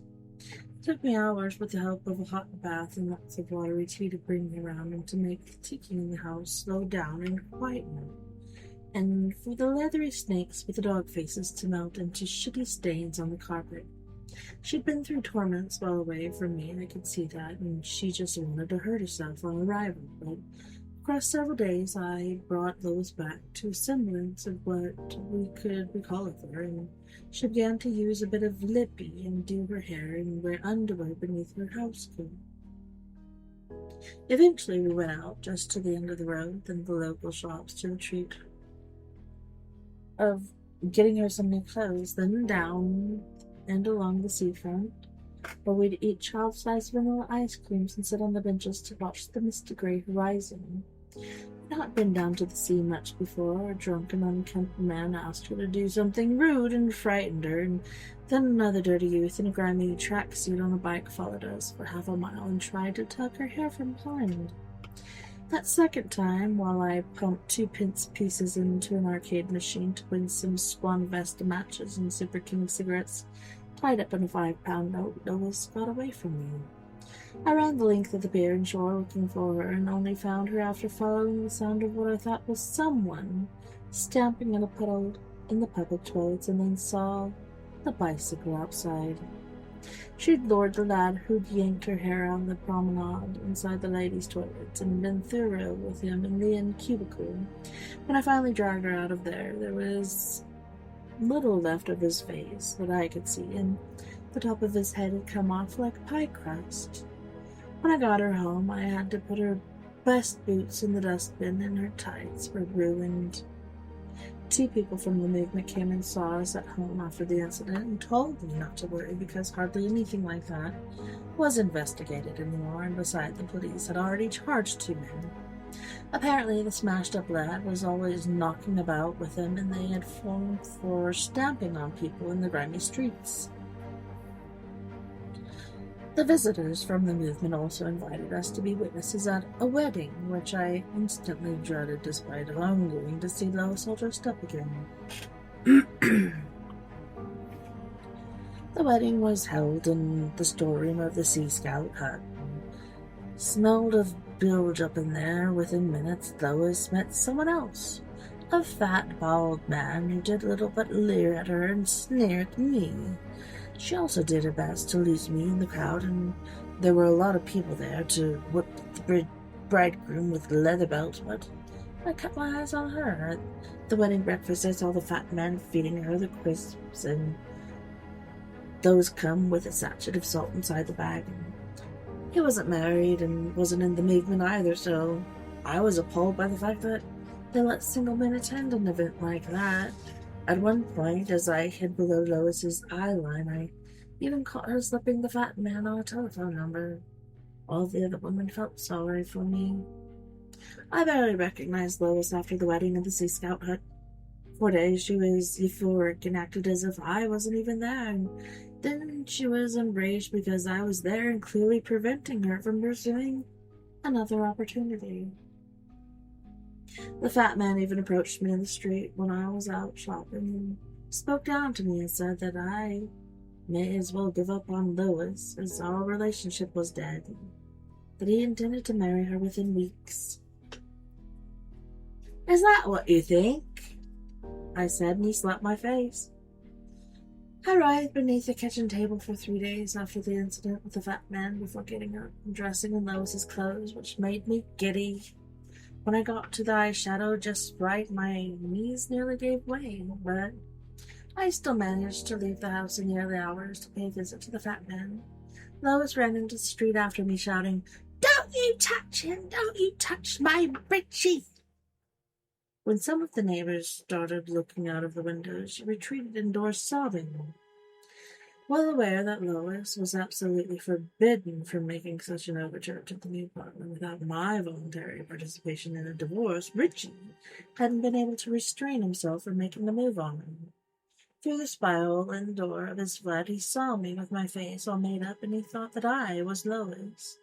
He couldn't get the door open fast enough. Then he stood in the doorway smiling, with his gut pushing out his dressing gown like a big shiny pouch, and I went into that bulb of guts with a pair of sharp scissors, my arm going really fast.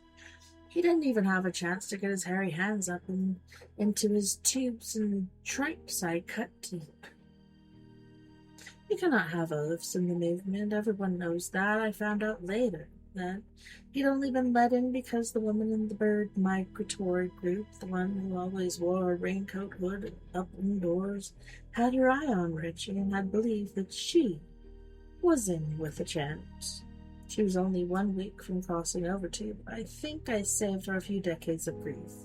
Later, for sorting out Richie, she even sent me a packet of Viscount biscuits and a card meant for a 9-year-old boy with a racing car on the front. Anyway, right along the length of the hall of his flat, I went through Richie like a sewing machine, and I made him bend and bleed.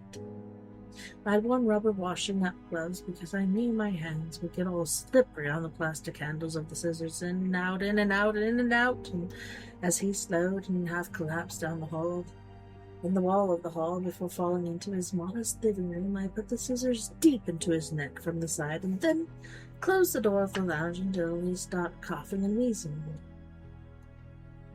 Heavy, stinking bastard, covered in coarse black hair on the back like a goat, with a big plastic bully face that had once bobbed and grinned, but I took him apart to get him out of his flat piecemeal.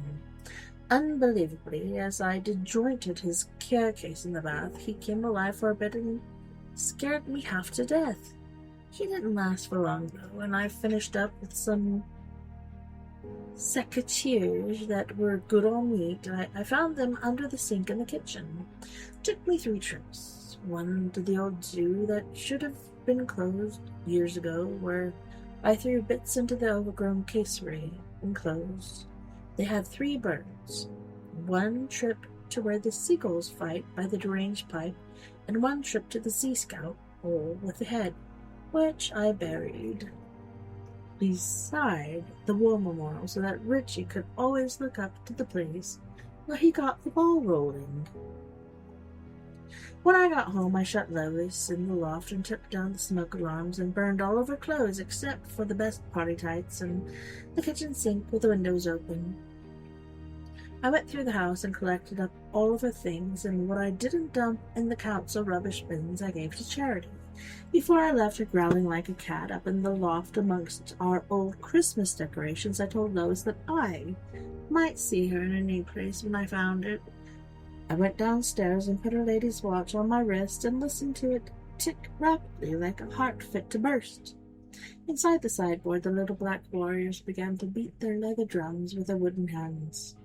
Lois was still clawing at the plywood loft hatch when I left the house with only 1 suitcase.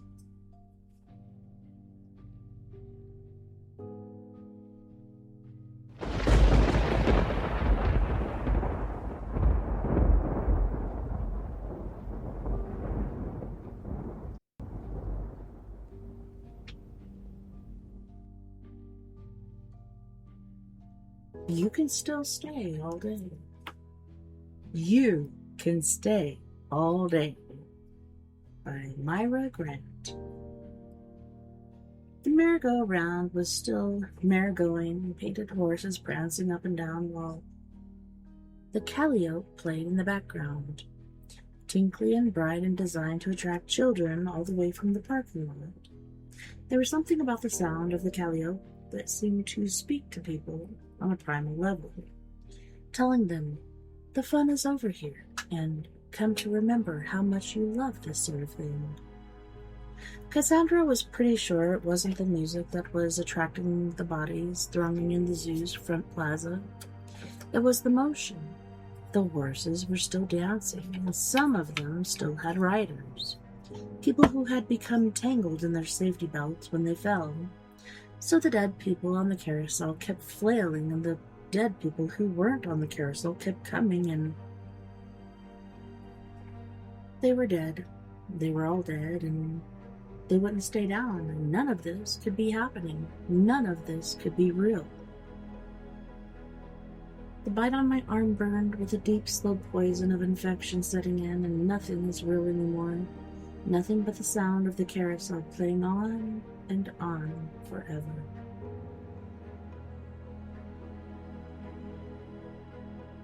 Morning at the zoo was always Cassandra's favorite time.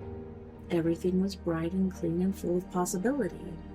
The guests hadn't arrived yet, and so the paths were clean, sparkling in the sunlight, untarnished by chewing gum and wadded-up popcorn boxes.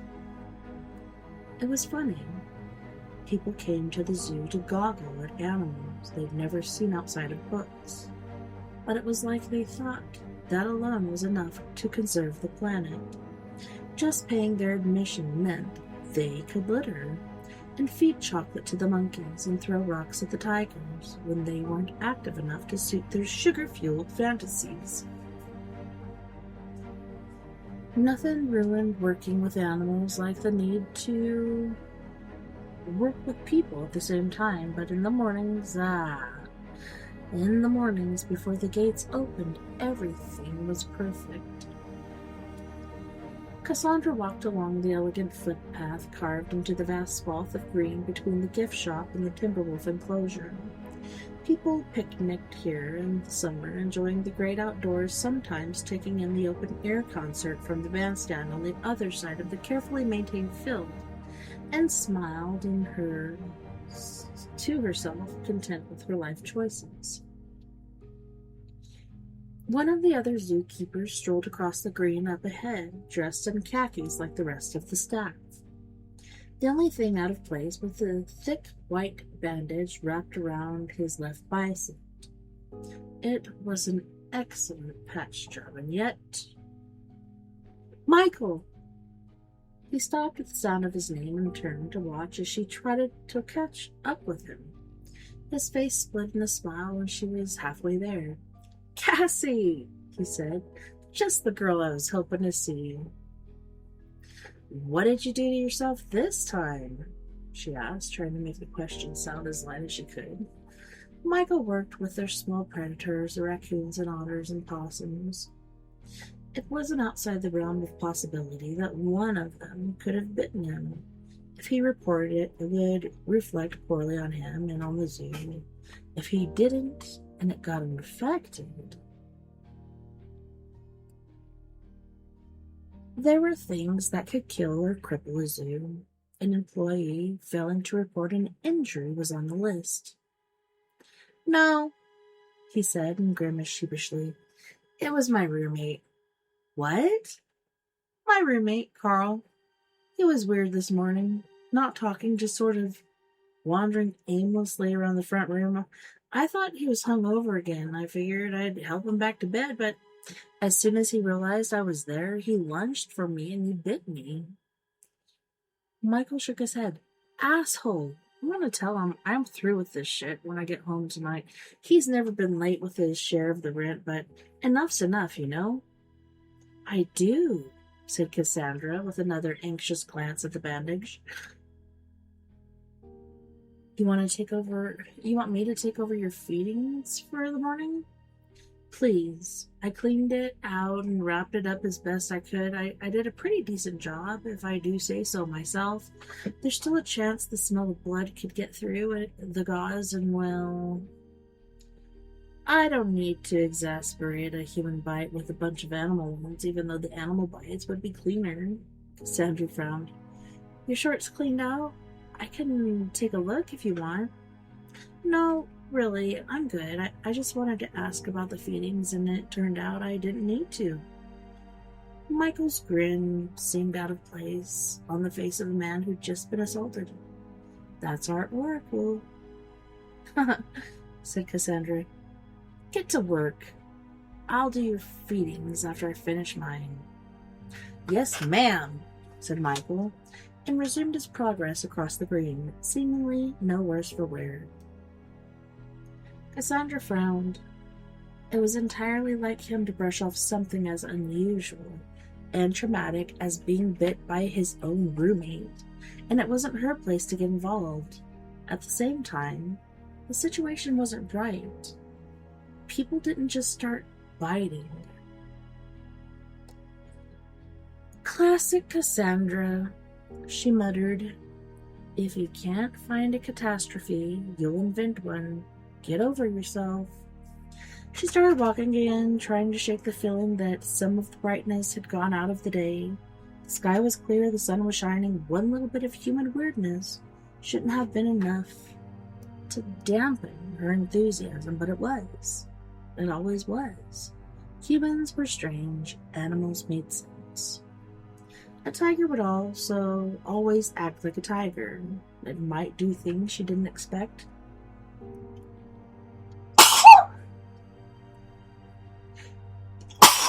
Excuse me. Might bite when she thought it was happy to see her, or scratch when it had no reason to be threatened, but those times were on her, the human. Excuse me. She was the one who'd been trained on how to interact with wild animals, how to read the signs and signals that they offered. There was no class for tigers to tell them how to deal with the strange bipedal creatures who locked them in cages and refused to let them out to run. Tigers had to figure everything out on their own, and if they got it wrong, sometimes who could blame them? They didn't know the rules. People, though. People were supposed to know the rules. People weren't supposed to bite each other or treat each other like obstacles to be defeated.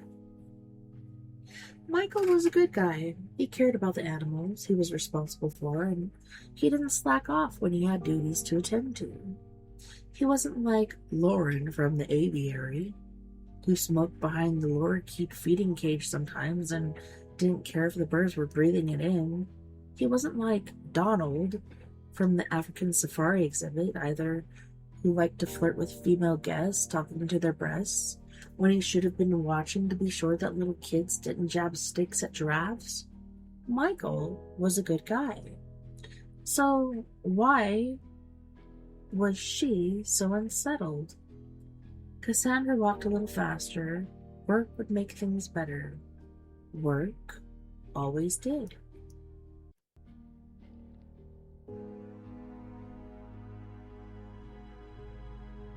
The big cats were uneasy when Cassandra let herself into the narrow hall that ran back behind their feeding cages. They should have been in the big enclosures by this hour of the morning, sunning themselves on the rocks. Instead, they were pacing back and forth, not even snarling at each other. Although her big male lion normally snarled at anything else feline that got close enough for him to smell, Cassandra stopped. The feeling of wrongness that had arrived with Michael blossoming into something bigger and brighter.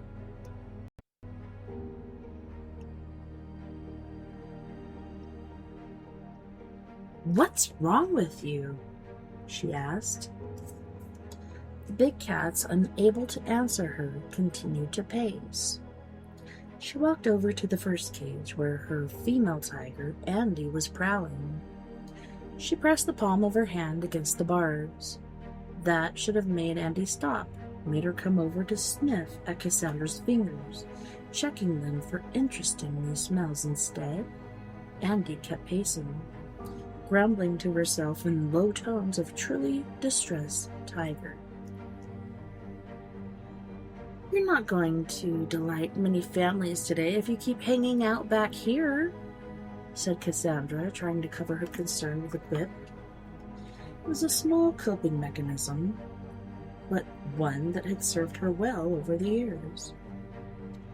Her therapist said that it was a means of distancing herself from situations she didn't want to be a part of.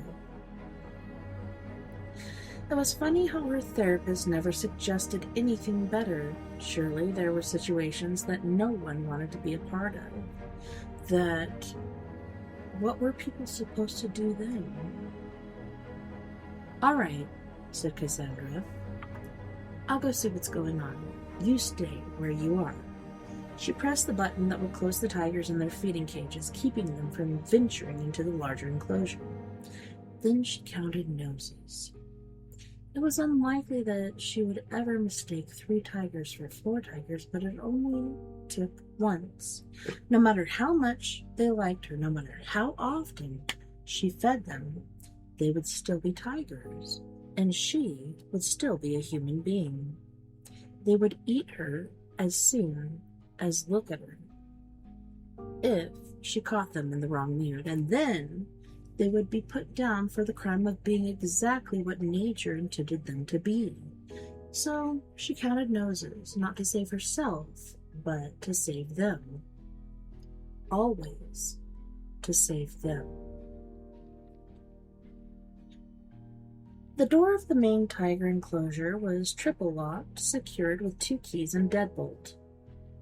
It had always seemed a bit extreme to Cassandra, especially since there was the concern that some zoo visitor, probably a teenager, it was always a teenager on the news, would climb over the wall and scale the moat in order to try to pet a tiger.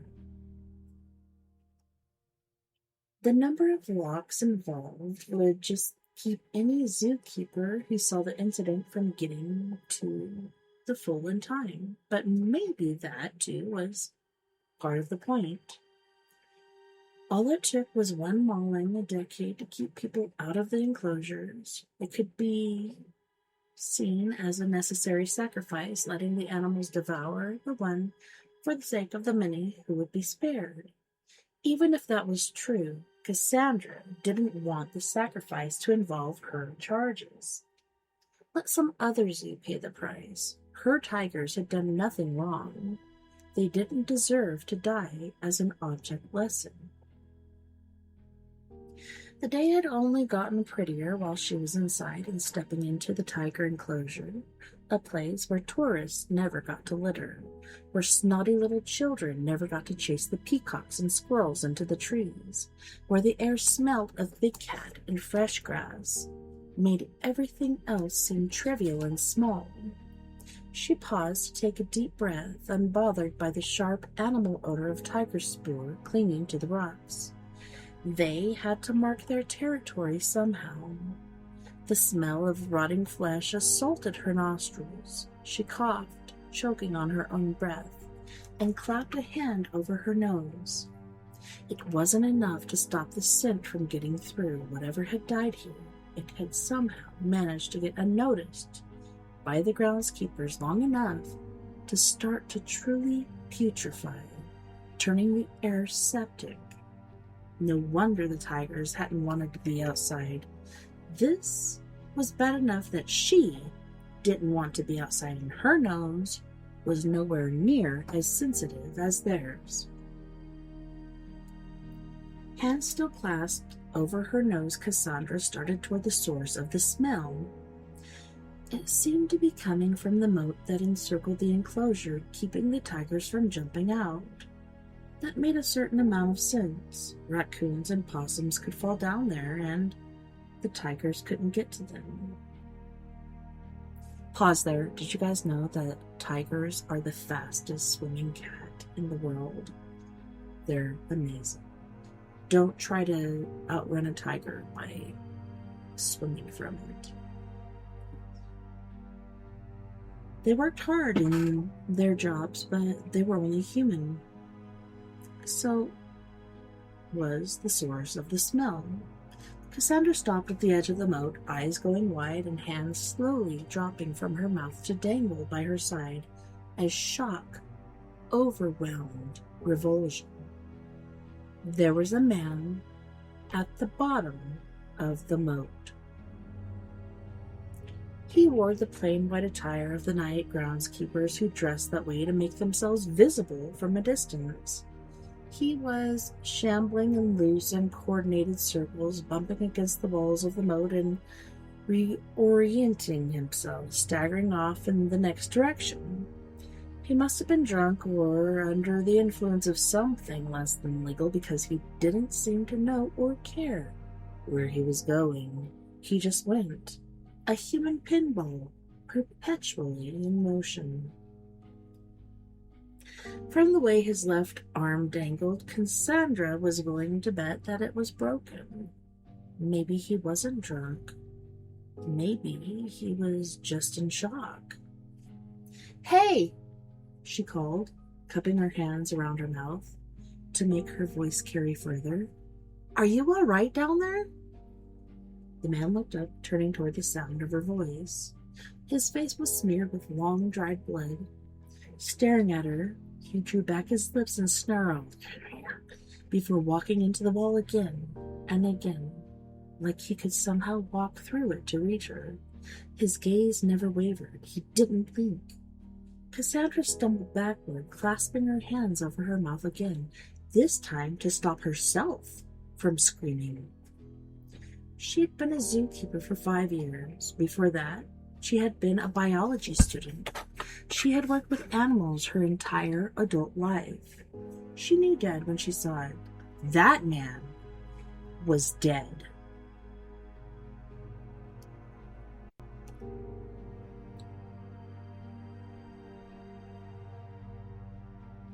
Now, Cassandra, be reasonable, said the zoo administrator. He was a smug, oily man who smiled constantly, like a smile would be enough to chase trouble away. I believe that something has fallen into the moat of the tiger enclosure, and I am dispatching a maintenance crew to deal with it, but it's not a dead man. It's certainly not a dead man who keeps walking around. Did you get enough sleep last night? Is it possible that this is the stress speaking? I always get enough sleep, she said, voice tight. It's not safe to work with tigers if you're not sleeping. I slept, I ate, I drank water and coffee with breakfast, and I know what I saw. There's a man in the moat.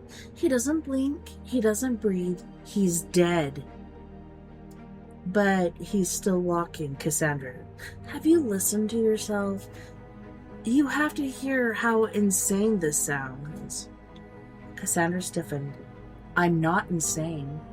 Then maybe you shouldn't say things that make you sound like you are. The administrator's walkie-talkie crackled. He grabbed it, depressing the button as he brought it to his mouth. Well, is everything taken care of? Dan, we've got a problem. Response was faint, and not just because of the walkie-talkie.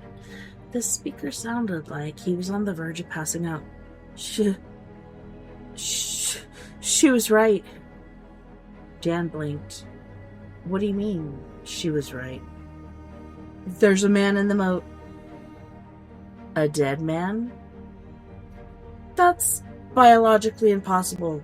He's up and walking, if not responsive to questions. Angela thinks it's Carl from the night crew. She's going to get his shift supervisor, but he doesn't answer when we call his name, and he keeps snarling at us when we try to offer down a hook. I don't think it's safe for people to approach him. I think he might get violent. Dan glared at Cassandra as he asked his next question. But he's not dead. That shouldn't make any sense. Dead men don't walk. Roger, deal with it. I'll order the path shut down. Call me as soon as you know what's going on. Dan put the walkie-talkie aside. So you were right about the man in the moat. That's an unexpected twist. Wait, Cassandra shook her head, staring at him. You can't be serious. About what? About shutting the path to the tiger enclosures. People always get around the barricades. They want to see blood. You have to shut down the whole portion of the zoo, or wait, we haven't opened yet. Can't we just not open for a little while? Not open? Are you sure that's what you want to recommend? Dan stood. I can keep people away from that area. I can protect the innocent eyes of children, but admission fees are what pay our salary and feed your precious cats. Do you really want to risk that? No, admitted Cassandra, but the man in the moats. Something's really wrong with him. We shouldn't let anyone in until we know what it is. Oh, come on. Everything will be fine. Go back to work. Dan walked to the door and opened it, holding it for her in clear invitation. After a moment's pause, Cassandra walked out of his office. The day seemed less beautiful now, tainted somehow, as if the stranger in her moat had cast a pall over the entire sky. Cassandra walked quickly back toward the tigers, intending to help the rescue crew, and paused when she saw a familiar figure staggering across the grass. Michael was walking surprisingly slowly for a man who had never met a path he didn't want to jog on. He looked sick, even from a distance. He looked sick. "Michael?" she called, taking a step in his direction. "Are you all right?" He turned to fully face her, lips drawn back. Cassandra paused, eyes widened. His eyes, they were like the eyes of the man in the moat. He was her friend. She should help him. She should stay and she should help him. She turned and she ran.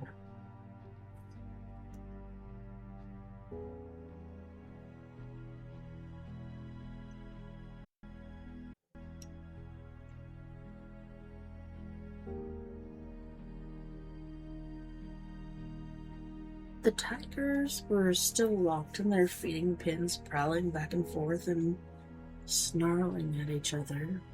They were restless, even for big cats trapped temporarily in small cages. They were restless. It was like they could smell the taint in the air, warning them of trials yet to come. "Sorry, guys," said Cassandra, stopping in the aisle between cages, well out of the reach of the questing paws.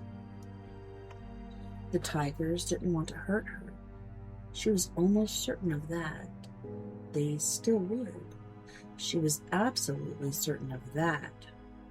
Humans had intelligence and thought and the ability to worry about the future.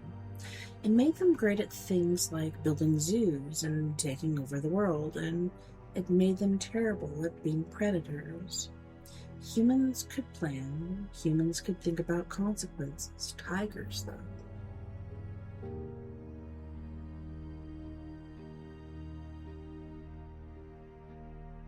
Tigers existed to hunt and feed and make more tigers.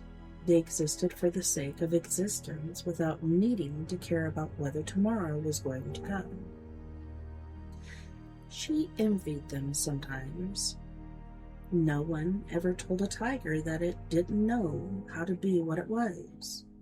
No one ever said, "You must be mistaken," or implied that there was something wrong with a tiger because it didn't want to spend its time with confusing, contradictory humans. One of the tigers yawned, showing her a vast array of fine, sharp teeth. Cassandra smiled. "No, I'm not going to feed you early just because you're locked in the feeding cage," she said. "We'll have you out in the enclosure in no time, and you know the guests get cranky when you spend the whole day asleep and digesting. Be good, and this will all be over soon." As if to put an immediate lie to her words, someone outside screamed.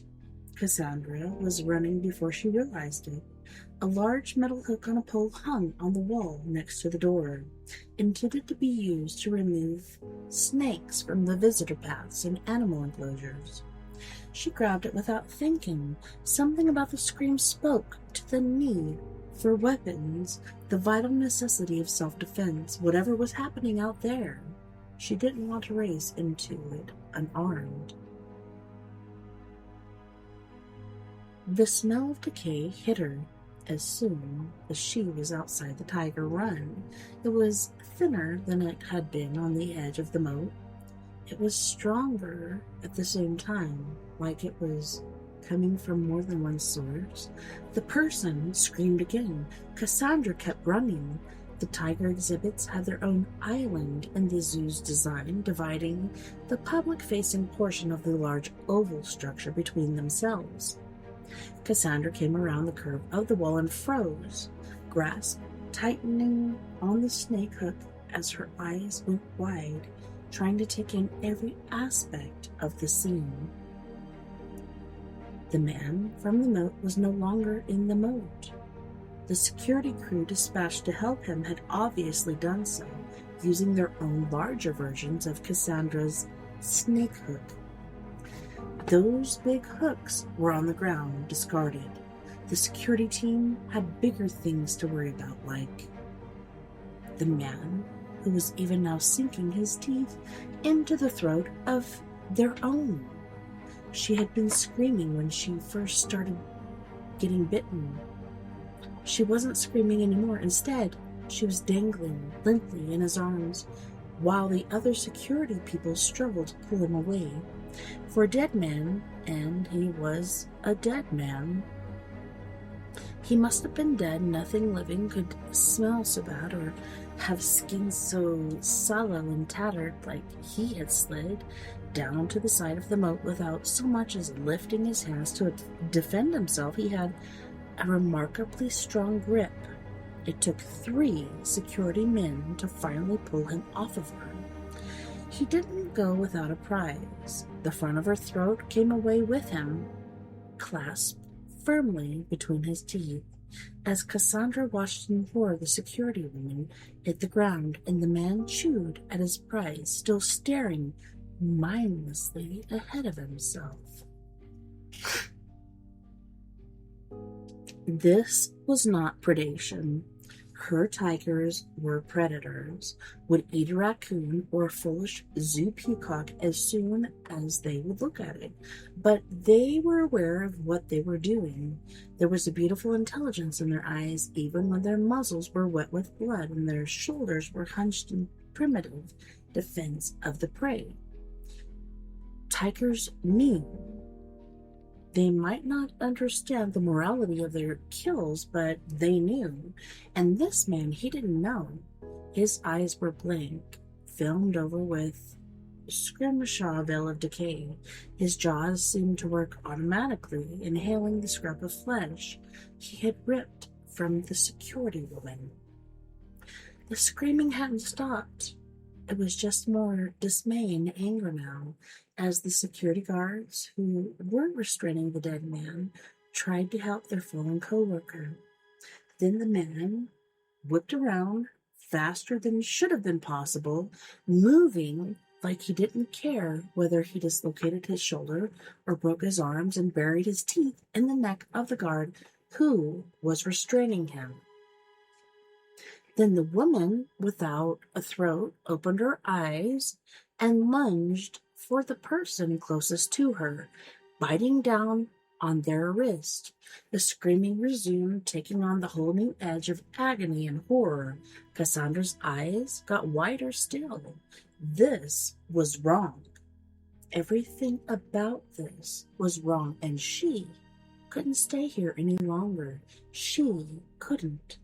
This was wrong and unnatural, and she needed to go. She needed to.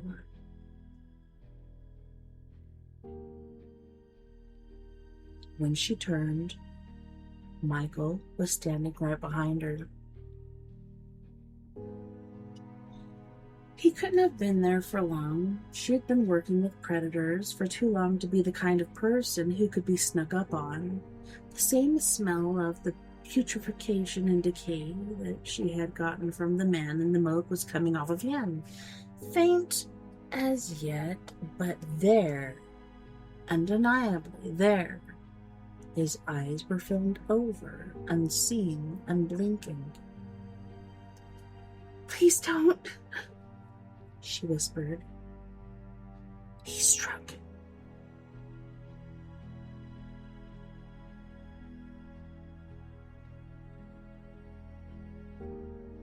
Everything was a blur after that.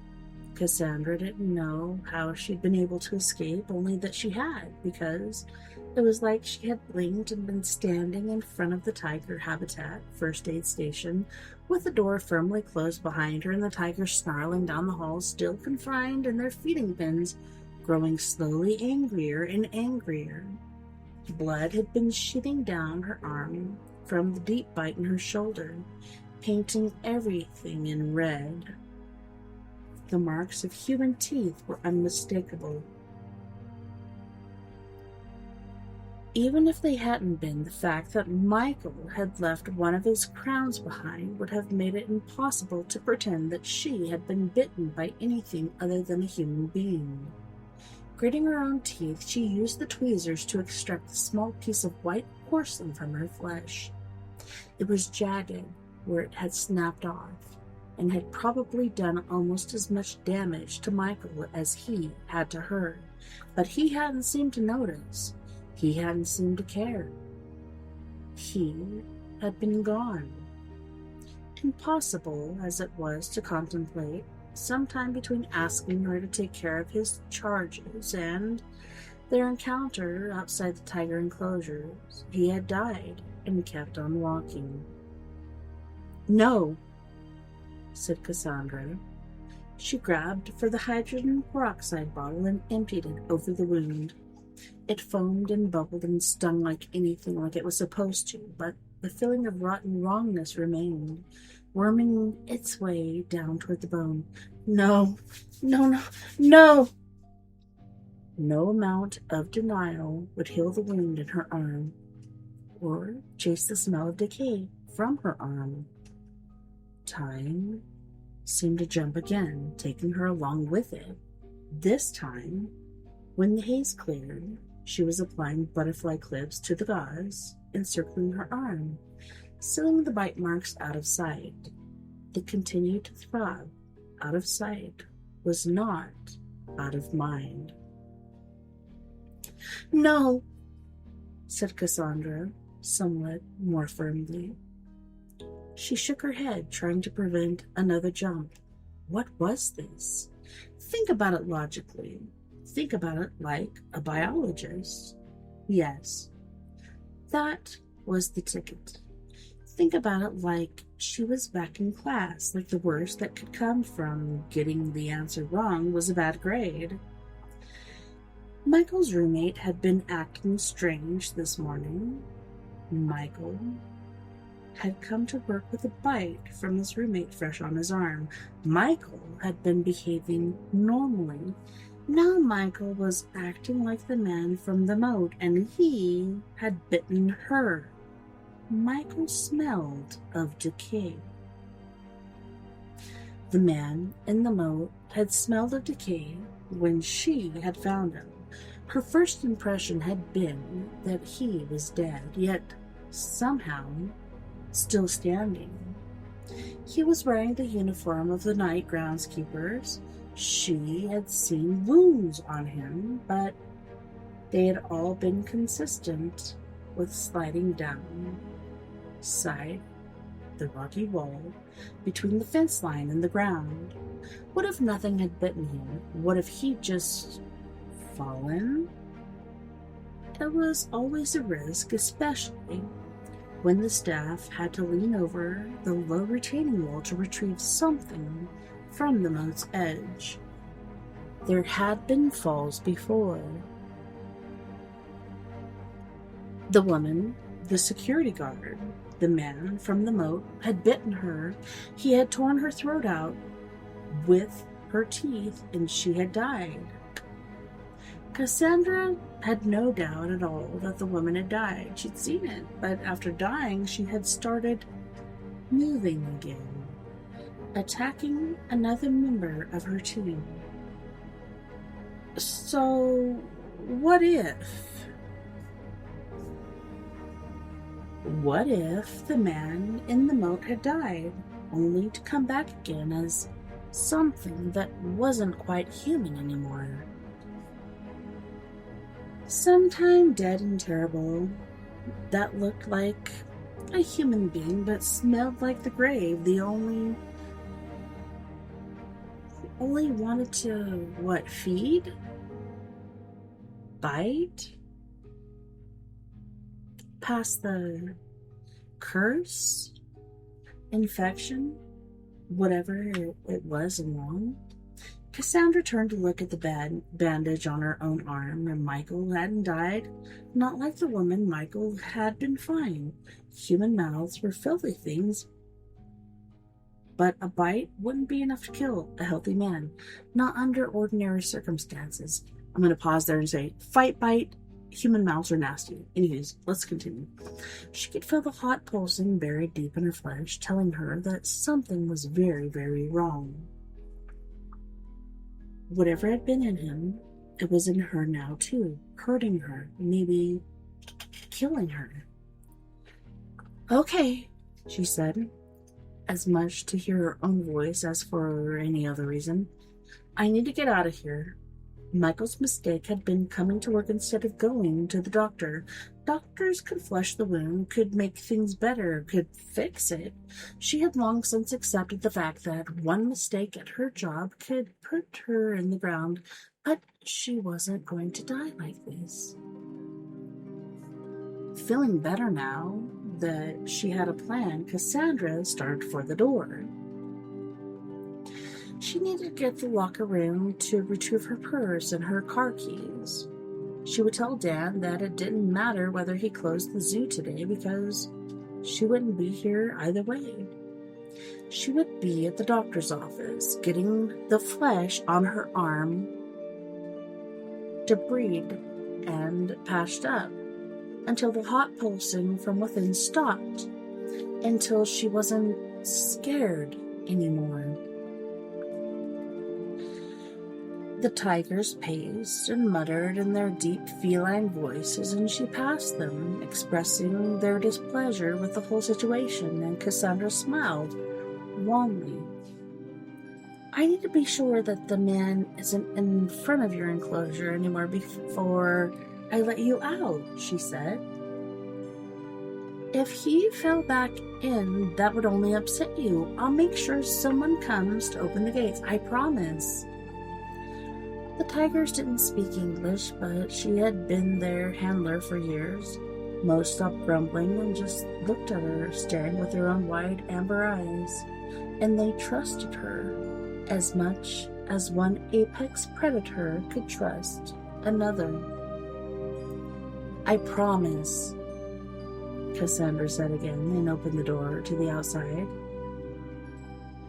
The smell of decay was like an assault. Behind her, the tigers roared and snarled, protesting this invasion. She couldn't see anymore, but that didn't have to mean anything, not when she could smell them. The zoo grounds had never seemed so claustrophobic before, so crowded and thick with bushes and corpses of trees. How many dead people could be lurking in there? This couldn't be happening. This couldn't be happening. This couldn't be happening. She would get to the locker room, get her purse, and drive herself to the hospital.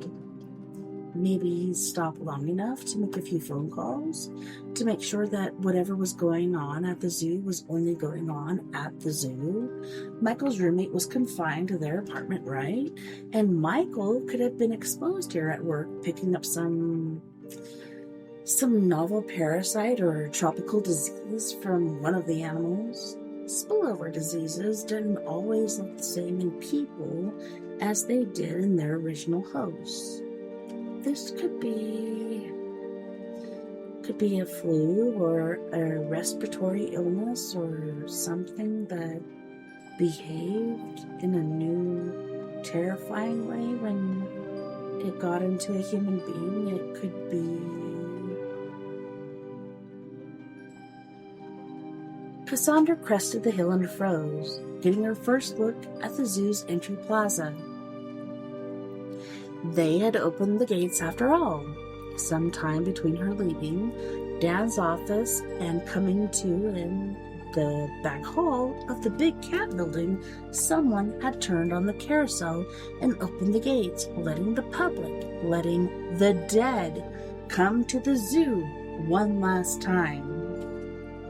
Bodies thronged around admin buildings, moving with that same odd graceless hitch that she had seen in Michael before he had attacked her. Whatever this was, it was spinning with horrific speed. Based on what she'd seen in front of the tiger enclosure, it wasn't unreasonable to think that it was spreading to everyone who was bitten, including her. She had been bitten too.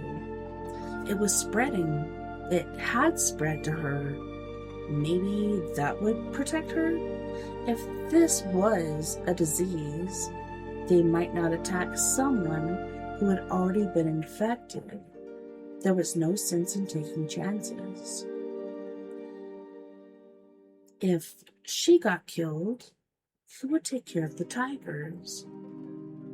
They were trapped, pinned in their little cages, without even the freedom of their enclosures to enjoy. She needed to make it back to them, now more than ever, but she also needed to see. She had to. Carefully, Cassandra crept closer, sticking to the edges of the underbrush, where she might be ambushed, but she was less likely to be seen. When she came to one of the staff gates in the fence, she opened it and slipped through, relieved to see that the path was clear. These pathways were mostly used to transport things like food, equipment, sick animals during the day, until the crowds got thick around noon. Even the most privacy-loving newskeepers would tend to stick to the public side of the zoo. Maybe she could get to the gates without further incident. Maybe it wouldn't matter. The throbbing from her arm was getting worse and worse, reminding her with every step that this was how it had started for Michael. Whatever this was, it spread through the bites. If she didn't get medical help soon, she was going to become like them. Dead, but still moving, still standing, still biting. She was going to become a dangerous predator. Something both more than animal and less than human. The path ended at a slated gate looking out over the zoo's front plaza. The merry-go-round was running, the painted horses dancing up and down in their eternal slow ballet. Cassandra stopped a few feet back, looking silently at the crowd that pressed around the classic amusement. They swayed and shambled, eyes glazed over and focusing on nothing. The smell that rose from their bodies was thick and undeniable. The smell of death, the smell of things decaying where they stood. There had been people riding the merry-go-round when whatever had happened here had happened. Some of them were still tangled in their safety belts, dangling from their painted horses, unable to free themselves as they pawed mindlessly at the air. Cassandra's stomach churned, ba rising in the back of her throat. Soon that will be me, she thought. Soon I will be one of them. What would happen to her tigers then? What would happen to Michael's otters or Betsy's zebras? Or any of the other animals in the zoo? Some of them were already doomed, unable to survive in this ecosystem, but others.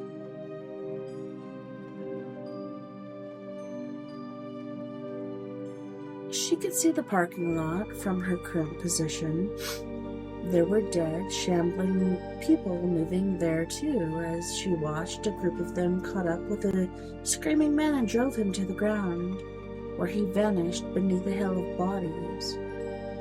This wasn't contained to the zoo. This could never have been contained. Cassandra turned her back on the scene in front of the plaza. She had work to do.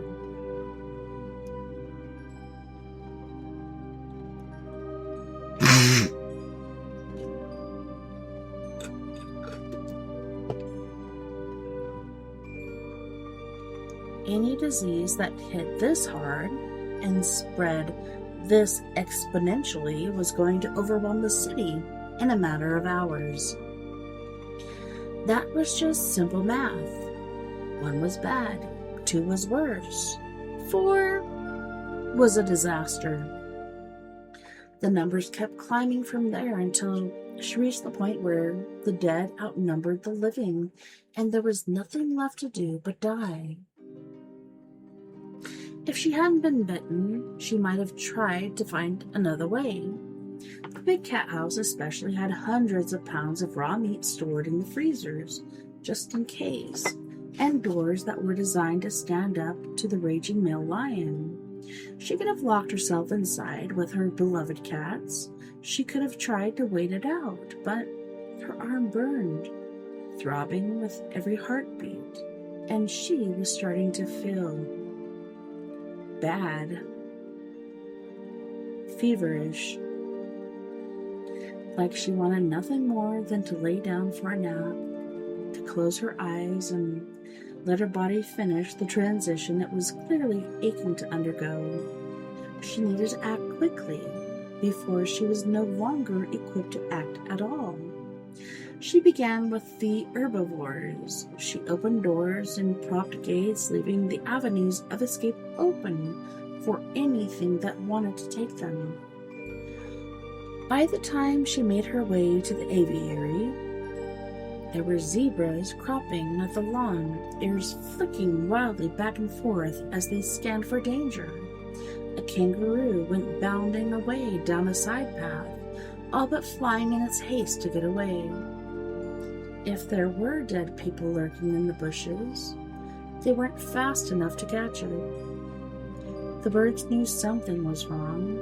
As she opened their cages, they flew away, wings clawing at the air, and were gone. Some of them would make it. Some of them had to make it. Slowly, almost shambling now, she made her way back to the big cat house. The smell of decay was less noticeable now, maybe because she was adding to it, maybe because her nose was dying with the rest of her. There were so many doors she hadn't opened. There were so many cages she hadn't unlocked. But there wasn't time, and she didn't want to endanger her animals. Not in the end. Not when the burning in her arm had become nothing more than a dull and distant throb, like the nerves were giving up. The tigers stopped their pacing when she came into view, staring at her silently. Cassandra pulled out her keys. "Try not to eat me, okay?" she rasped, and started down the line of cages. One by one she unlocked them, leaving them standing open. When she finished with the tigers, she began releasing the lions and the cheetahs until she was at the end of the hallway, with a dozen massive predators between her and freedom. They looked at her. She looked at them. One by one, they turned and walked away, heading for the open door, heading for freedom. Cassandra followed them until she reached the main door to the tiger enclosure. Her fingers didn't want to cooperate, didn't want to work the key or let her turn the lock. She fought through the numbness until the bolt clicked open, and she stepped through into the open air on the other side. The door unbraced, swung shut, and locked itself behind her. Cassandra didn't care. Stumbling, she walked across the uneven ground to the rock where her big male liked to sun himself during the hottest hours of the day. She sat down. She closed her eyes. In the distance, the merry-go-round played on, a soft counterpart to the slowing tempo of her heart. Cassandra stayed where she was and waited for the music to stop.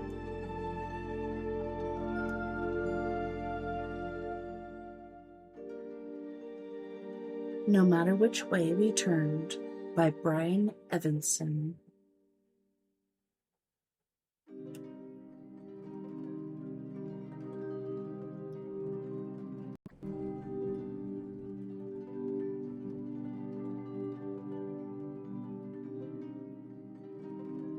No matter which way we turned, by Brian Evanson.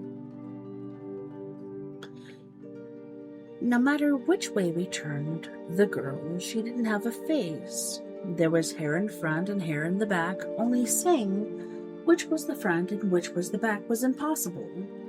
I got Jim Slip to look on one side, and I looked from the other, and the other members of the lodge just tried to hold her gently, or not so gently in place, but no matter how we looked or held her, the face wasn't there. Her mother was screaming, blaming us, but what could we do about it? We were not to blame. There was nothing we could have done. It was Verlkram who got the idea of calling out to the sky, calling out after the lights as they receded, to tell them to come and take her. "You've taken half of her," he shouted. "You've taken the same half of her twice. Now goddamn have the decency to take the rest of her." Some of the others joined in, but they didn't come back. None of them. They left and left us with a girl who, no matter how you looked at her, you saw her from the back. She didn't eat, or if she did so in a way we couldn't see. She just kept turning in circles, walking backwards and knocking into things, trying to grab things with the backs of her hands. She was a whole girl made of two half-girls, but wrongly made of two of the same halves. After a while, we couldn't hardly bear to look at her. In the end, we couldn't think what to do with her except leave her. At first, her mother protested a bit and clawed, but in the end, she didn't want to take her either. She just wanted to feel better about letting her go, to have the blame rest on us. We nailed planks to the door and boarded up the windows at Veryl's request, and we left the hole in the roof in the hopes they would come back for her. For a while, we posted a sentry outside the door. We reported to the lodge on the sound of her scrabbling within, but once the noise stopped, we gave that up as well.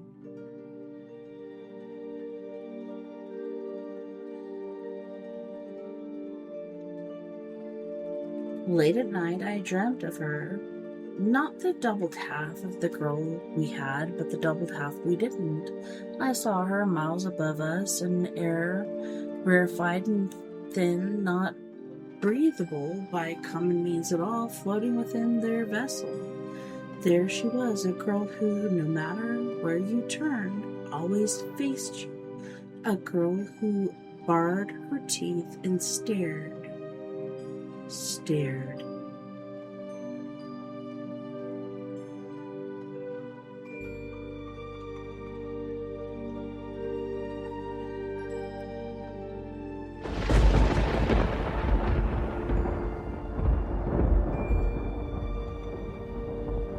Nesters by Siobhan Carroll.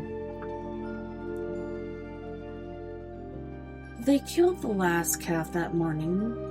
Ma wanted to hold off, give the poor thing a chance, but Pa said it were cruel to let a body live like that. He cracked the hammer on its head, a sick, sad sound. Later, he slit the calf open and showed Sally the animal's stomach, choked with dust, suffocated from the inside, he said. Sally cried, or would have cried, but her face was too caked with dirt. The Vaseline in her nostril couldn't keep it out. She wondered how much dirt was in her stomach and whether her body was already full of it like the calf. Her tears and blood just rivers of dust, but when she asked, Ma said, "Jesus, quit nattering and help the barn." So Sally did, even though her baby brother was curled up like the calf had been, under a skin of dust that never went away no matter how they cleaned. Sally followed Ma around the dugout, stuffing rags into the cracks where the dust had trickled through. Alice toddled after her. Ben watched from the bed, his feverish eyes glistening. At 14, he was taller than Sally and better at reaching the upper cracks, but what could be done? The dust lung at him. If Ben were to move, Ma said it would be to her sister's place in Topeka, away from the land that was killing them. Better still, Ma said, would be to head out to California, where there was still work to be had. But Pa had heard about the cities. Many who went there came home poorer than before. They told tales of Hoover camps and shame of being spat on by city dwellers. At least here they suffered together. At least here they had the land, and to lose your land was to lose yourself. Her father had wandered and been. This was in the early years when folks still thought next year would bring the rains back. This here's the first thing our family ever owned in this country, he said, showing Sally the dark soul between her fingers. Macland. His eyes had shone with the wonder of it. Now the earth was hard and brown, and dust turned the sky the same color, choking in fears. Still, said Pa, we have the land. We lost it once to the English. We won't lose it to the wind.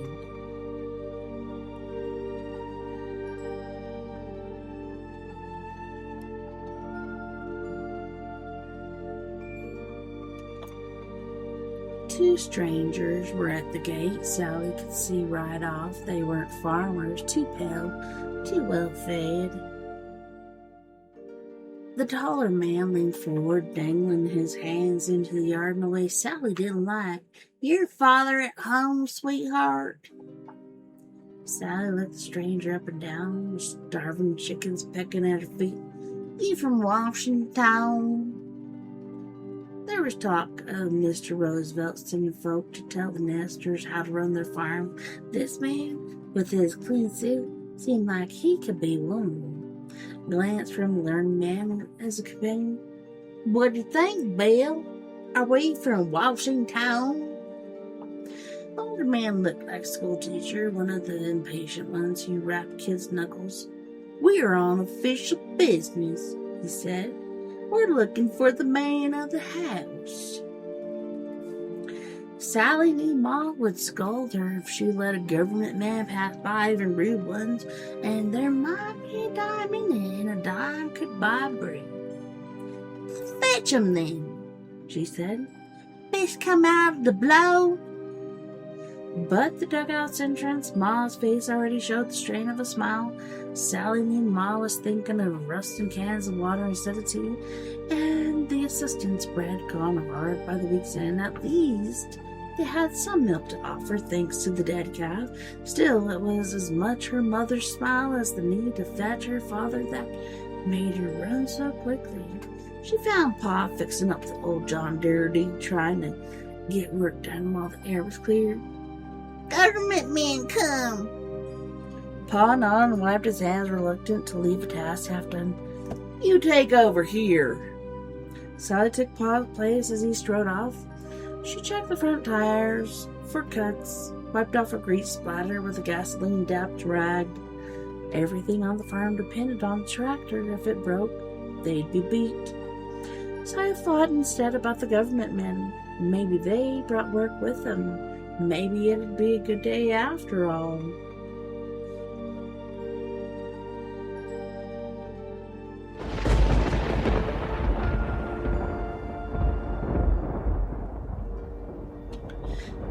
Stepping inside the dugout, Sally realized something was wrong.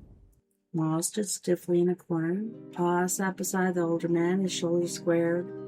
The younger government man looked at Sally as she entered, then back at Pa. The older man spoke, an edge to his voice. Did no one go out to the farm to look for him? Pa's face was closed. He shook his head. Why not? Pa glanced at Ma, who folded her arms tightly against her chest. Reluctantly, Pa said, They say the Dubert place is cursed. Pa shrugged as to remind them, hitting home with superstitions. The Dubert place. Sally watched the strangers with new interest. The abandoned farm was the only sight for miles with greenery to spare. Tom Tom Hatchet said if you passed too close to the Devil's Garden, what the kids called it, one of the monsters living there'd gobble you up. Tom Hatchet was a liar, but still. The man flipped through his notebook. If he was trying to frighten Pa with the flapping paper, he didn't know nothing. Stories of strange vegetation, odd sights and noises, animals disappearing, that kind of thing. Pa's gaze was stony. He shrugged again. And all this happened after the meteor fell. I don't know nothing about no meteor, Pa said.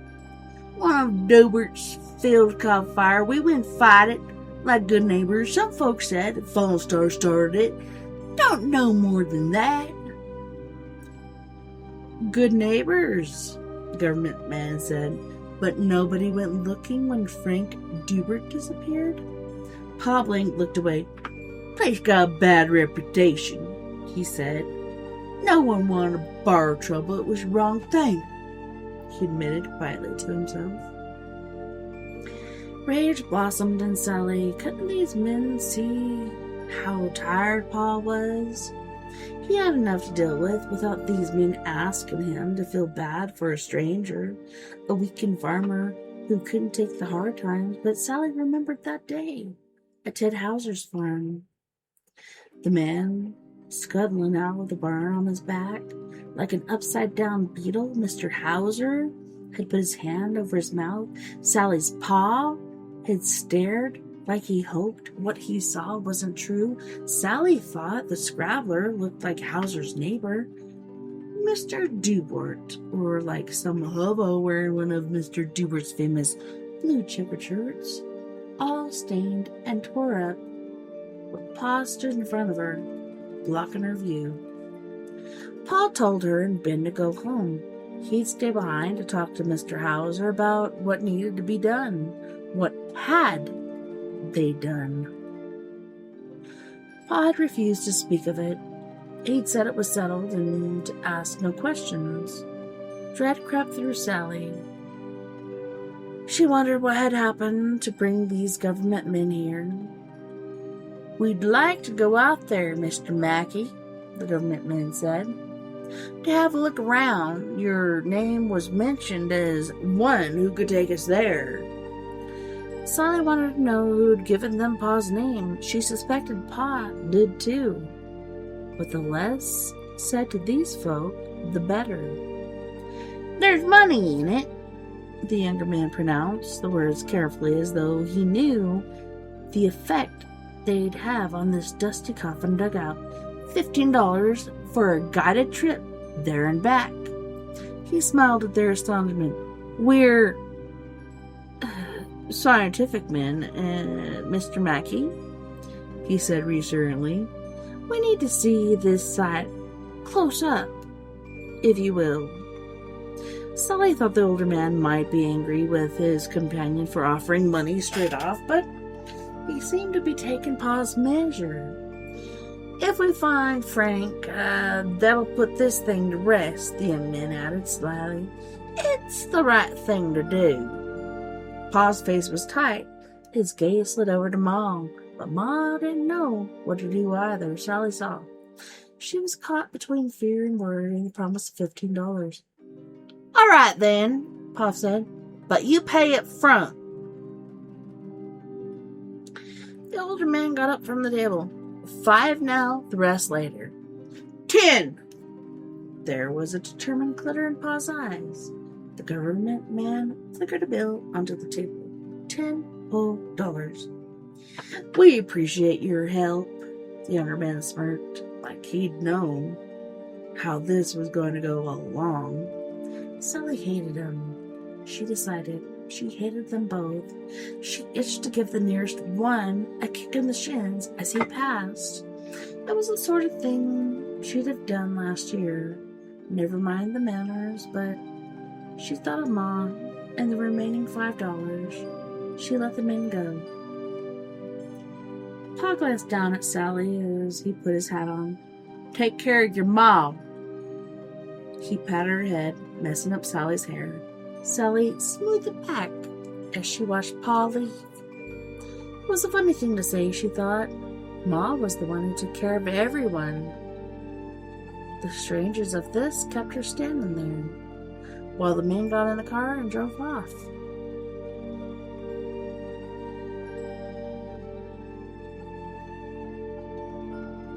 The duster rolled, and a few hours later, Sally crouched into a grating wind and kept one hand on the guide rope, the other over her eye as she traced her path back from the chicken coop. She struggled along blindly, feeling her bare skin scrape raw. She tried to think of Pa out in this duster, guiding strangers on someone else's land. In the dugout, they huddled together with cloths over their faces. There was no point in burning the kerosene lamp. No light would get through. They sat silently, trying not to breathe into much of the dust while the wind raged outside. The duster lasted the rest of the day. When its blackness cleared, the night was there to take over, and the cold. They lit the lamp and looked at each other, her and Ben and Alice and Ma. Ma said, "Let's clean up." And so they did. Sally tried not to wonder about Pa. He'd have to see the government men back to town. He'd probably stayed there, but in the morning, Pa still wasn't back. Sally forced the door open and trudged to the chicken coop to count the survivors. There were 2 dead, dust-choked. She took the bodies out, feeling the lightness of their scrawny bodies. They needed more food. It was Sunday, and Sunday meant church. Pa wouldn't miss church. Sally was sure. She put on her nice dress, still made out of feed sacks but cleaner than the others, while Ma got Alice ready. Ben's eyes opened when Ma put a hand on his forehead. "Keep an eye on the barn, and if you see Pa, make sure you tell him to stay till we get back." And Ben closed his eyes. Sally wasn't sure if he'd heard them, but Pa wasn't at church. Sally kept turning around, scanning the pews.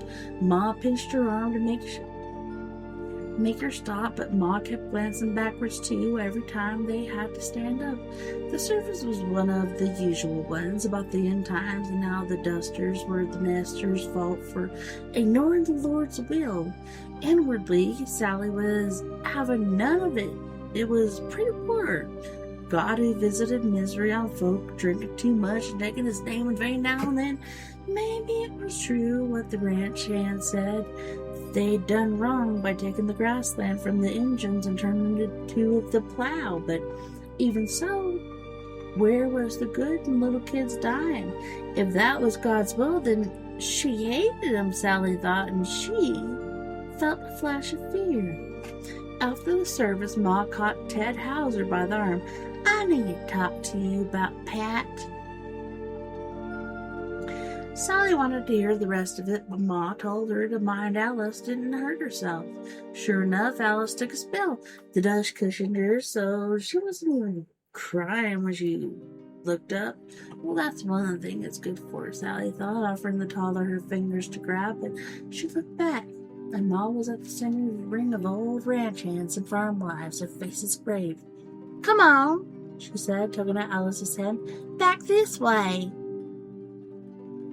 "Patty's a good man, and I'd walk to hell for him," Jake Carter was saying. "But if the wind stirs something up, we'd best not get too close." Someone else snorted.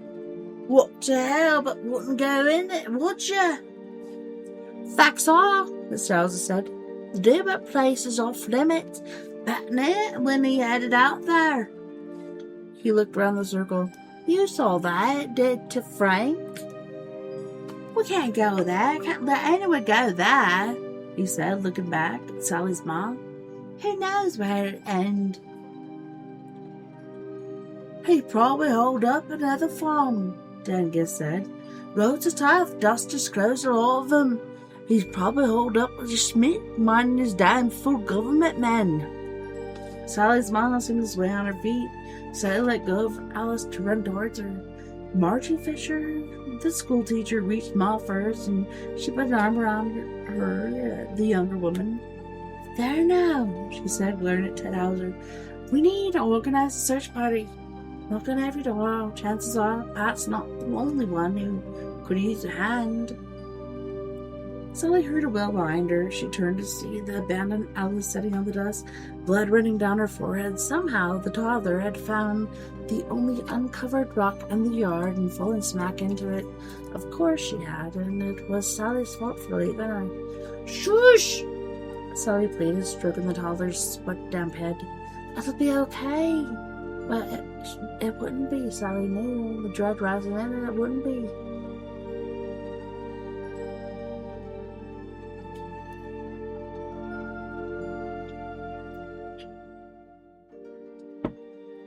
Ma and Mrs. Fisher would reach along the road. Mr. Hauser would take the horse up Fincher's lot. Jake and Dan would go to Dewport Place. Everyone was worried about this plan, but Jake and Dan swore they'd leave right quick if they felt they were stirring things up. Stirring things up, Sally thought, remembering the giant vegetables Mr. Dewport had brought to town. Turnip skins so bright they hurt your eyes, apples that glistened like they'd been dipped in water, and huge. One turnip was as big as Ben's head, but he'd put it on the table so Sally could measure before Pa had slapped them away. Don't you do that, Pa had said, angrier than Sally had ever seen him. Don't you touch those things, no matter what. Sure enough, when Mr. Dewart sliced the turnip open, dark gray powder crumbled out. Must be some sort of blight, Mr. Dewart had said. Pushing his hat back on his head, he was a city man unused to farming. Have you seen anything like this before? The nesters said nothing. Their silence hung around them like a sky empty of rain, waiting for the dust to roll through. Now Sally walked behind Alice as the toddler clung to Mrs. Fisher's furniture. Mrs. Fisher had a proper house of tablecloths and everything. Sally noted the dirty film on Mrs. Fisher's table with satisfaction. She reckoned it must take a lot of sweeping to get dust out of place this size. The tick-tocks of Mrs. Fisher's clock reverberated through the house. Each one felt like a burning pin pushed into Sally's flesh. Why couldn't someone else watch the babies if Ben was here? She reckoned they'd let him go. She imagined herself wandering across the dust dunes, finding Pa in a place no one had thought to look, no hurt, no course. Her mind shied away from that. No, Pa would be fine, but helping one of the government men who'd got his full self hurt, the younger one, Sally decided viciously. She imagined Pa's grin when she climbed up the dune that hid them from the road. I knew I could trust you to figure it out, he'd say, and the government men would pay them $30 whole for the trouble they'd caused, and there was a noise outside. Stay there, Sally told Alice. She didn't want to put away the sheets that the Fishers had nailed over the windows, so she headed to the door instead. There was a scramble of people in the yard. Jake was trying to hold the flailing man by the shoulders. Don't let him go! Miss Fisher, the mortician, grabbed the man's other arm. It took Sally a moment to recognize the flailing figure all covered in dust. It was the older government man. He and his lips were pulled back from his teeth. His eyes rolled to the sky. As Sally watched, he arched his back and howled, a long, hard sound that raised all the hairs on her scalp, a sting of gibberish babbling out of him. She shut the door, closing out the sight. It was as though God had heard Sally's foolish dream of finding Pa and had sent the government man back to punish her vanity. Please, please, she thought frantically, hushing Alice. Please let them have found Pa. Please let him be all right. When Ma came back, her face was strange. Make sure you thank Mrs. Fisher for letting you stay here. Sally obediently repeated the words, even though Mrs. Fisher was standing right there, and Ma and Mrs. Fisher stared at each other likely they were having a silent conversation above Sally's head. Normally Sally would hate that. Now it made her more scared than ever, because something was really wrong if nobody was talking about Pa.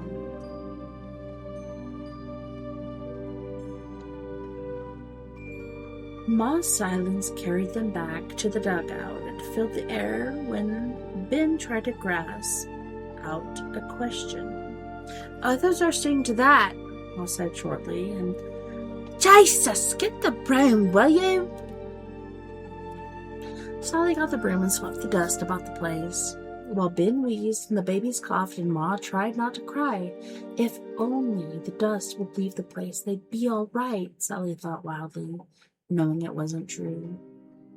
Next morning, Sally was up before cockcrow. Her head was buzzing as she cast the hard, dried-up corn into her bucket and went out to face the chickens. I'm going to school, she told Ma at the door. Ma hesitated and nodded. Ma was always on at Sally and Ben to keep up their lessons. In truth, Sally doubted there'd be any kids in school. The morning had that hard light look to it that threatened dusters, and there was too much work to do just to get some food through the door. But today, Sally had other things on her mind. If there was a duster coming, she needed to move fast and early.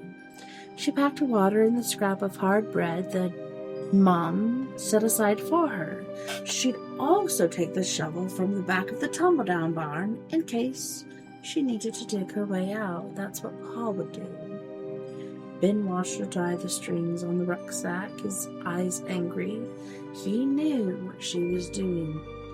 Just don't say nothing unless I'm not back down sundown. Then she threw the rucksack on and left before Ben could muster the air to call her back, before anyone changed her mind about what needed to be done.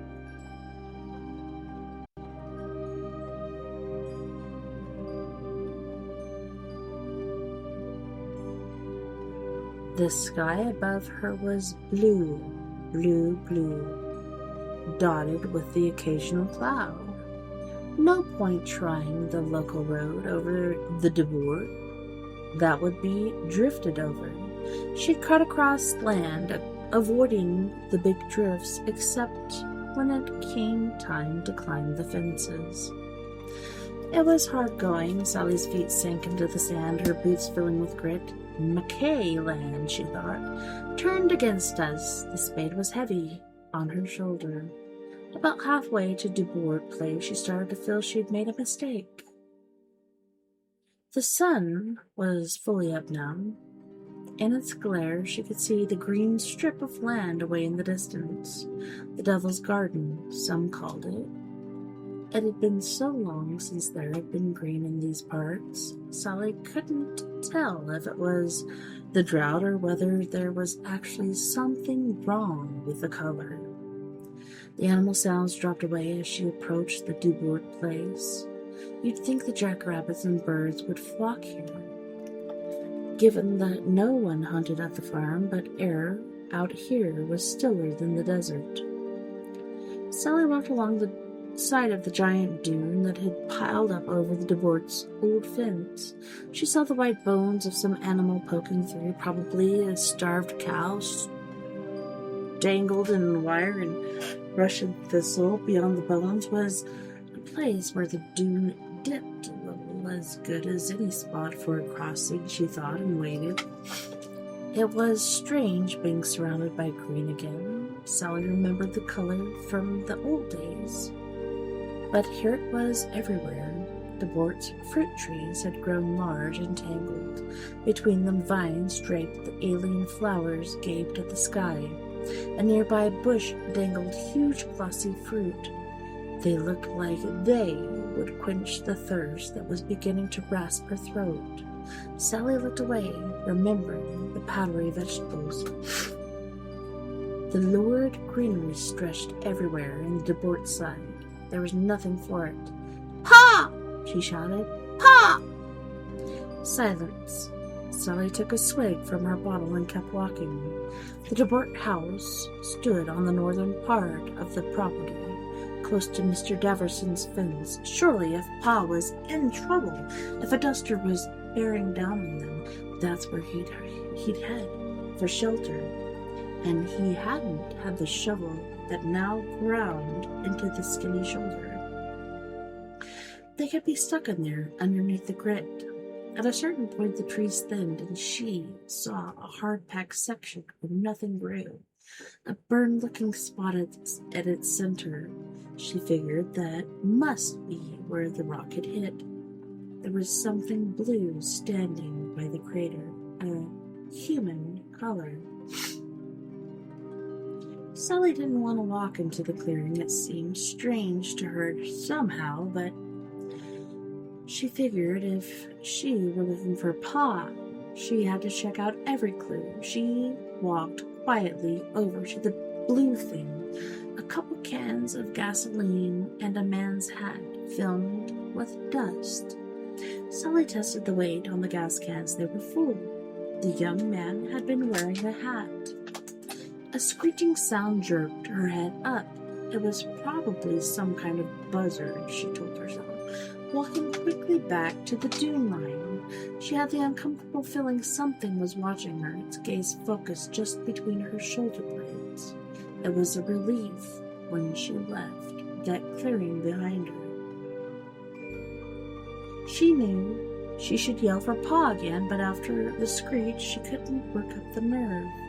Pa had to be at the house. The sooner she got there, the better everything would be. When she finally reached DeBoert's house, her stomach sank.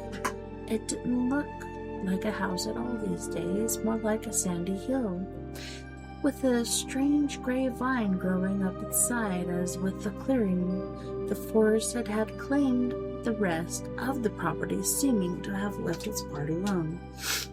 Sally circled the house, afraid of what she'd do if it was empty. She saw a dark square opening in the leeward wall. The black square of a window where a door someone had recently been inside. Sally lowered the shovel. Pa? She tried the word out, scared of speaking too loud. You there? The air itself seemed to be listening to her. Sally closed her eyes, thinking of Pa and his tobacco smell and his graceful fingers as he patched up a gunny sack. She had to see. She walked slowly up to the dark square and peered inside.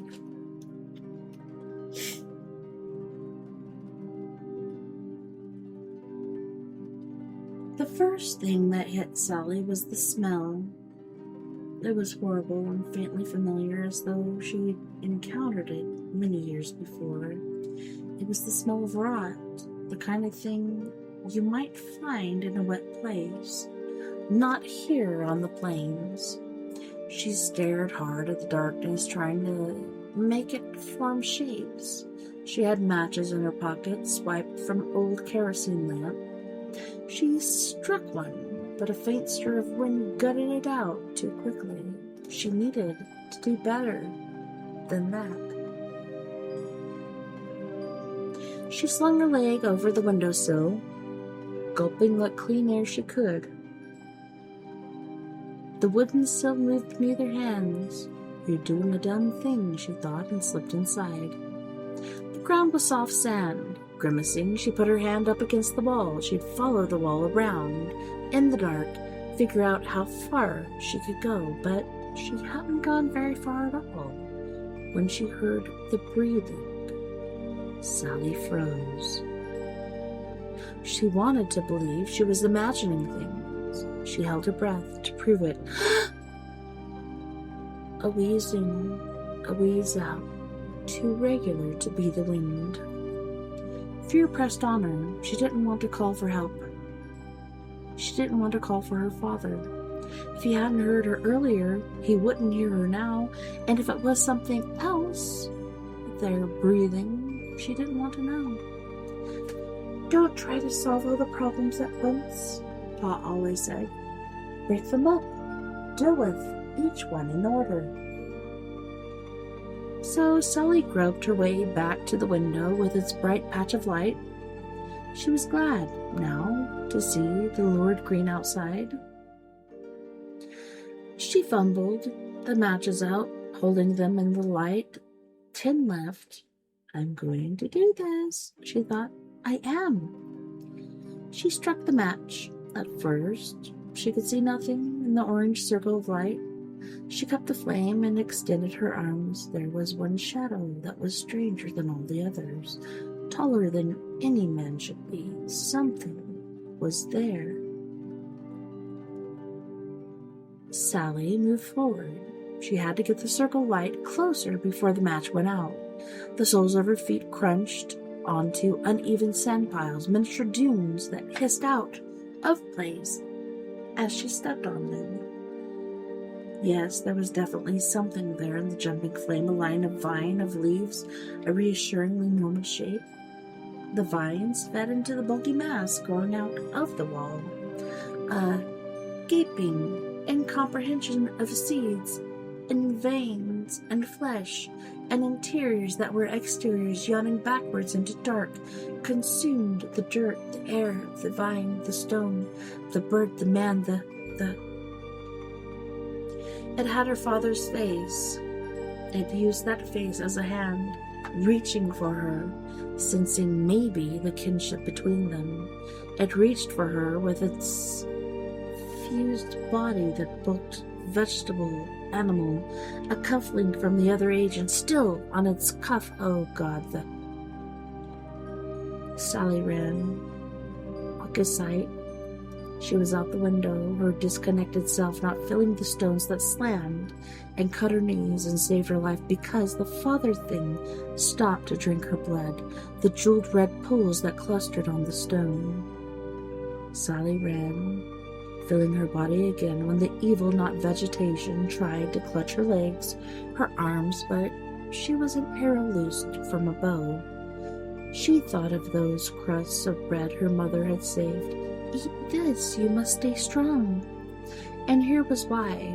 This flight, this stumble towards sand, the sand would save her. Even the nigh thing behind her could not grow in the dust. The choking otherness would slow it down while she, a nester fleet, could reach the fence, could stagger seat while followed her on what kind of legs? Dear God, she was over the fence, running the dust to the end of the horizon. When her legs gave out, Sally forced herself to look back towards the house. This was maybe the bravest thing she'd done, because she knew if it was coming for her, there was nothing she could do but watch her death walk up. Not death, no, it was worse than that. Her father's face absorbed into some amalgamation of life and used as a tool to probe the world. At least it didn't look human, because if it did... But it didn't. She hoped it never did. She hoped that, along with those pieces of her father and the government man, it had not taken their memories. The pattern of her mother's dress, the creak of the old well, the words the government man had used to get her father, to come trudging out here to die. Except he wasn't dead.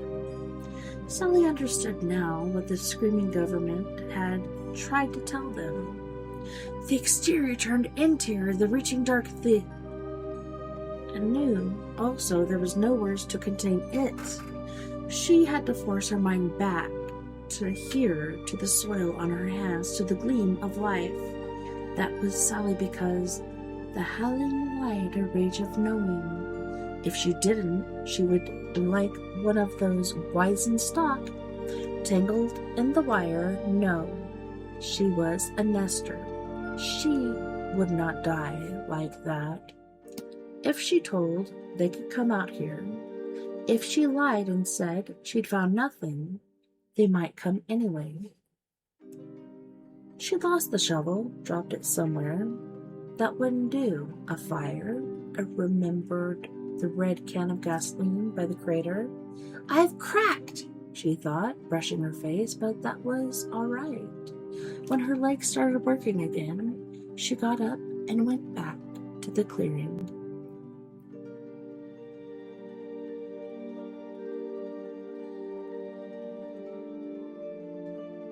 Sally struggled over the dunes, the sun high in the sky, no birds, no clouds, only infinity staring her down. When she was actually at Dubort's fence, seeing again the drift, the body of the cow ominously absent, she felt fear thrill through her. It was that fear that finally brought her back to herself, no longer one with the sky and the down in the dark and the deep, but back in her shaking, dry-throated body. She didn't want to die. She was sure the calf hadn't wanted to die either, no matter how its stomach hurt or how short its life would be. It had struggled even as the hammer came down, with Sally's fear reflected in its eyes. It's like riding a horse, she thought. Like riding a horse somewhere it doesn't want to go. With that in mind, she coaxed a foot forward, then another one, and another. She watched her feet. If this was all she saw, maybe it wouldn't be so bad. But it was bad.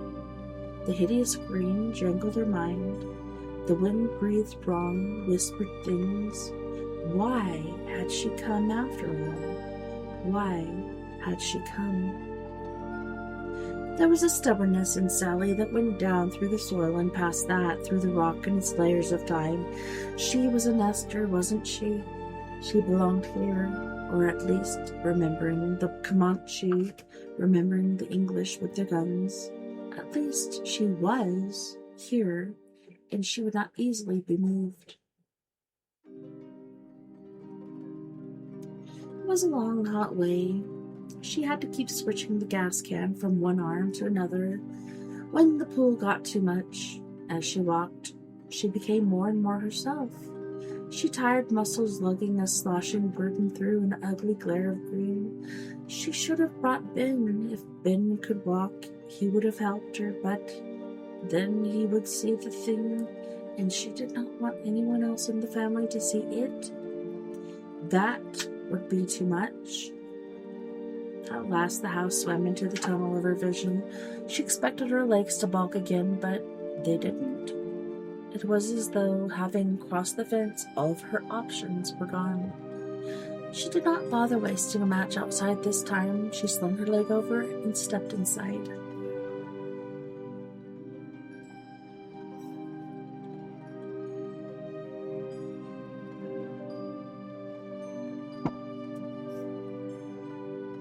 When she lit the match, she saw only awful greenery.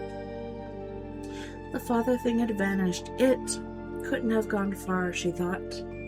Of course she wasn't sure if that was true or not. Maybe the thing was faster than it seemed. Maybe it was already advancing through the township, swallowing stray passerby into its madness. No, the thing was here somehow. Perhaps it was deeper in the house. The hairs on the nape of her neck rose. Of course, the house had more rooms. It was wealthy. It was a wealthy house now that the outgrowth on the wall had torn itself away. She could see the gap where the door had been. Might not that be a sign, then, that something had gone through? Between her and the door was a mess of tangled growth. It was dangerous to step through, and not just because of the smell of rot that rose with every step.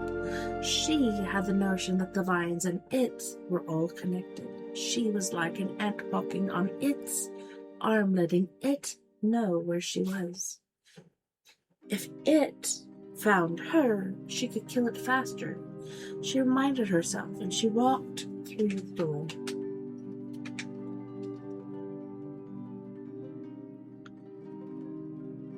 The air inside this room was moist and sweet-smelling. The rot stench was thick here, and something else, something indescribable and bitter-edged. She struck a match. There was a dark square in the floor. A rusted ladder curled out. Sally peeled into the door hole and thought about dropping the match. But what would happen if the flame lit on part of it? The thing would know what she intended. So she blew out the match. In darkness she found she creaked terrifyingly mobile rungs of cellar ladder. She climbed down.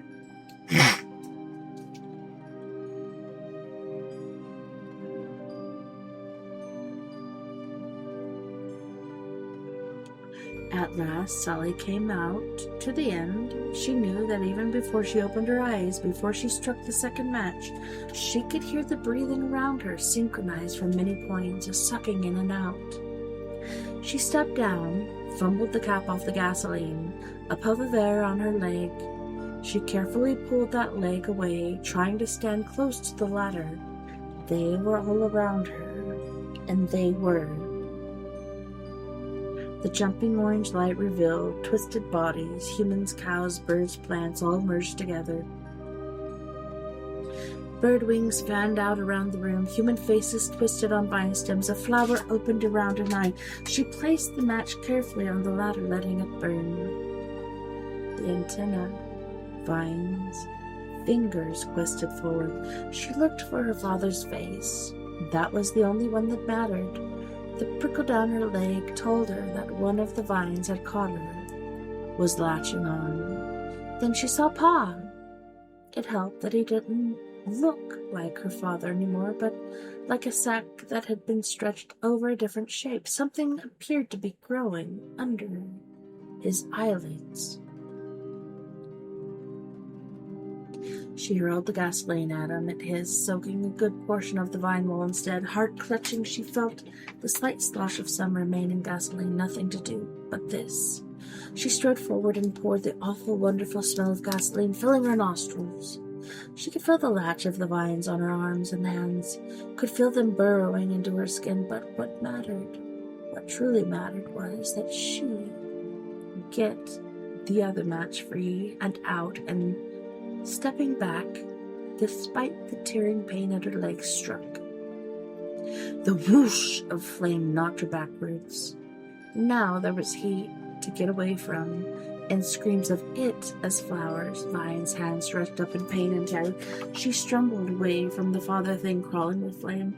Her hand found the cold rungs of the ladder up. Eyes streaming, Sally stumbled forwards, the thin light of the window, a different window this time. She'd come out wrong. The house was filling with smoke and blackness, with a duster.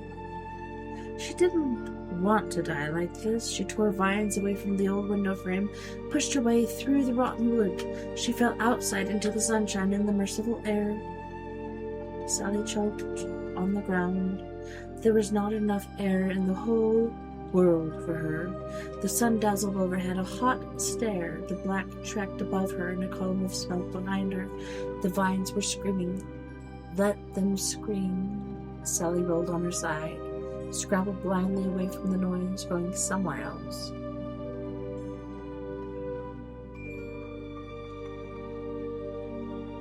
They found her on the road. Her mother grabbed Sally, a relief of human skin pressing against hers. "Sally, what happened to your face? My God!" All of these words were tiresome. Sally leaned her smarting face against her mother's shoulder, breathing in the smell of flour. One of the adult men was shouting, but Sally ignored him.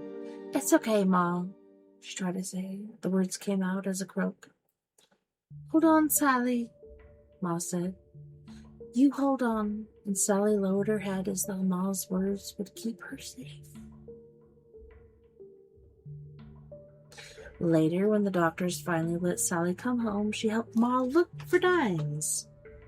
The funeral had come and gone when Sally was in her fever.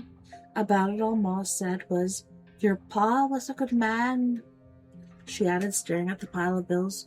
"He would have wanted us to stay here." Sally knew Ma was talking about the hardware men who were calling in their debts and who Ma refused to look at when they were in town. It wasn't fair of Ma, really, Sally thought. What choice did the hardware men have about eating? They needed the money, but something seemed to have changed for Ma. Since the day Sally had come stumbling back to them on the road, she didn't care so much about politeness now. That part of Ma seemed to have been lost somewhere. Sally missed it. Ben on the bed was trying to do his part. He held up the coin he'd found, or hidden, Sally thought, a long time ago. Found one, he gasped. He looked away from them. Ma added it to the small pile on the table. Sally remembered the $10 bill sitting there and turned her head away. That money was long spent. Are we going to be okay, Ma? Ben couldn't see the coins from where he lay. He didn't know how few there were. Baby Alice Dare snuffled in his box, his breathing low and ragged. Ma adjusted his blanket, then scooped up Alice, who was getting underfoot as always. She went over to Ben and sat on the bedside beside him, motioning Sally to join her. Sally sat gingerly on the end of the bed. Sometimes she thought she could feel the vines squirming under her skin, and then she was afraid to let folk touch her. Now you listen, all of you, her mother said. This is Mackie Land. We've worked for it, and we're going to keep working for it. She squeezed Ben's hand and threw a hard half-hug around Alice and Sally. Sally found herself returning the painful embrace as though she was hanging on to her family as they slid off the face of the world.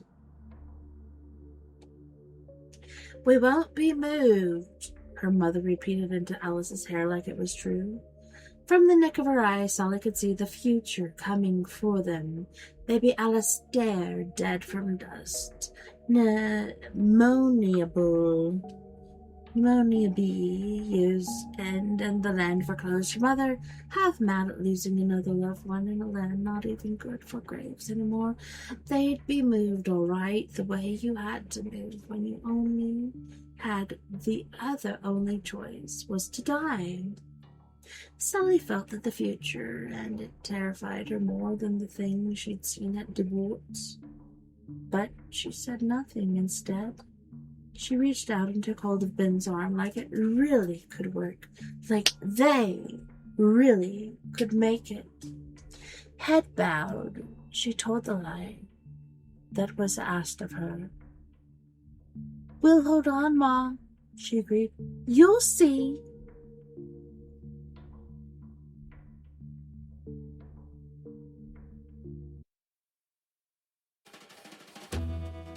Oh my.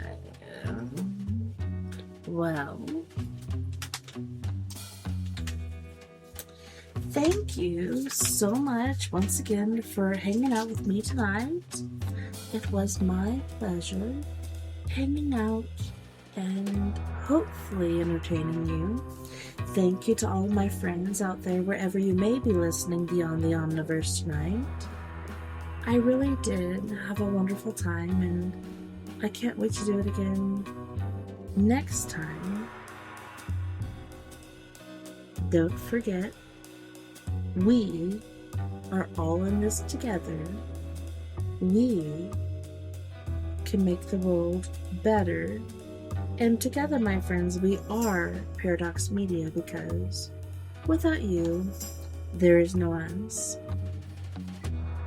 Please, if you have the means, ability, or initiative, if you believe in what I'm doing here, or just plain enjoy hanging out with me and listening to my different accents and such on the airwaves, please feel free to sling or fling some green my way. It would really help me keep the mothership afloat. I'm serious, because I just feel like I'm doing everything on my own. And I really love doing this, and I just want to keep it going. I have lost the websites. I'm going to get those back within the week. I swear to you that is going to happen, but yeah. If you want to donate, you can do it by mail at P.O. Box 663, Bayfield, Colorado 81122. Cash App at $TessaTNT. PayPal at TessaTNT. And Venmo at Tessa-Thomas-Peterson.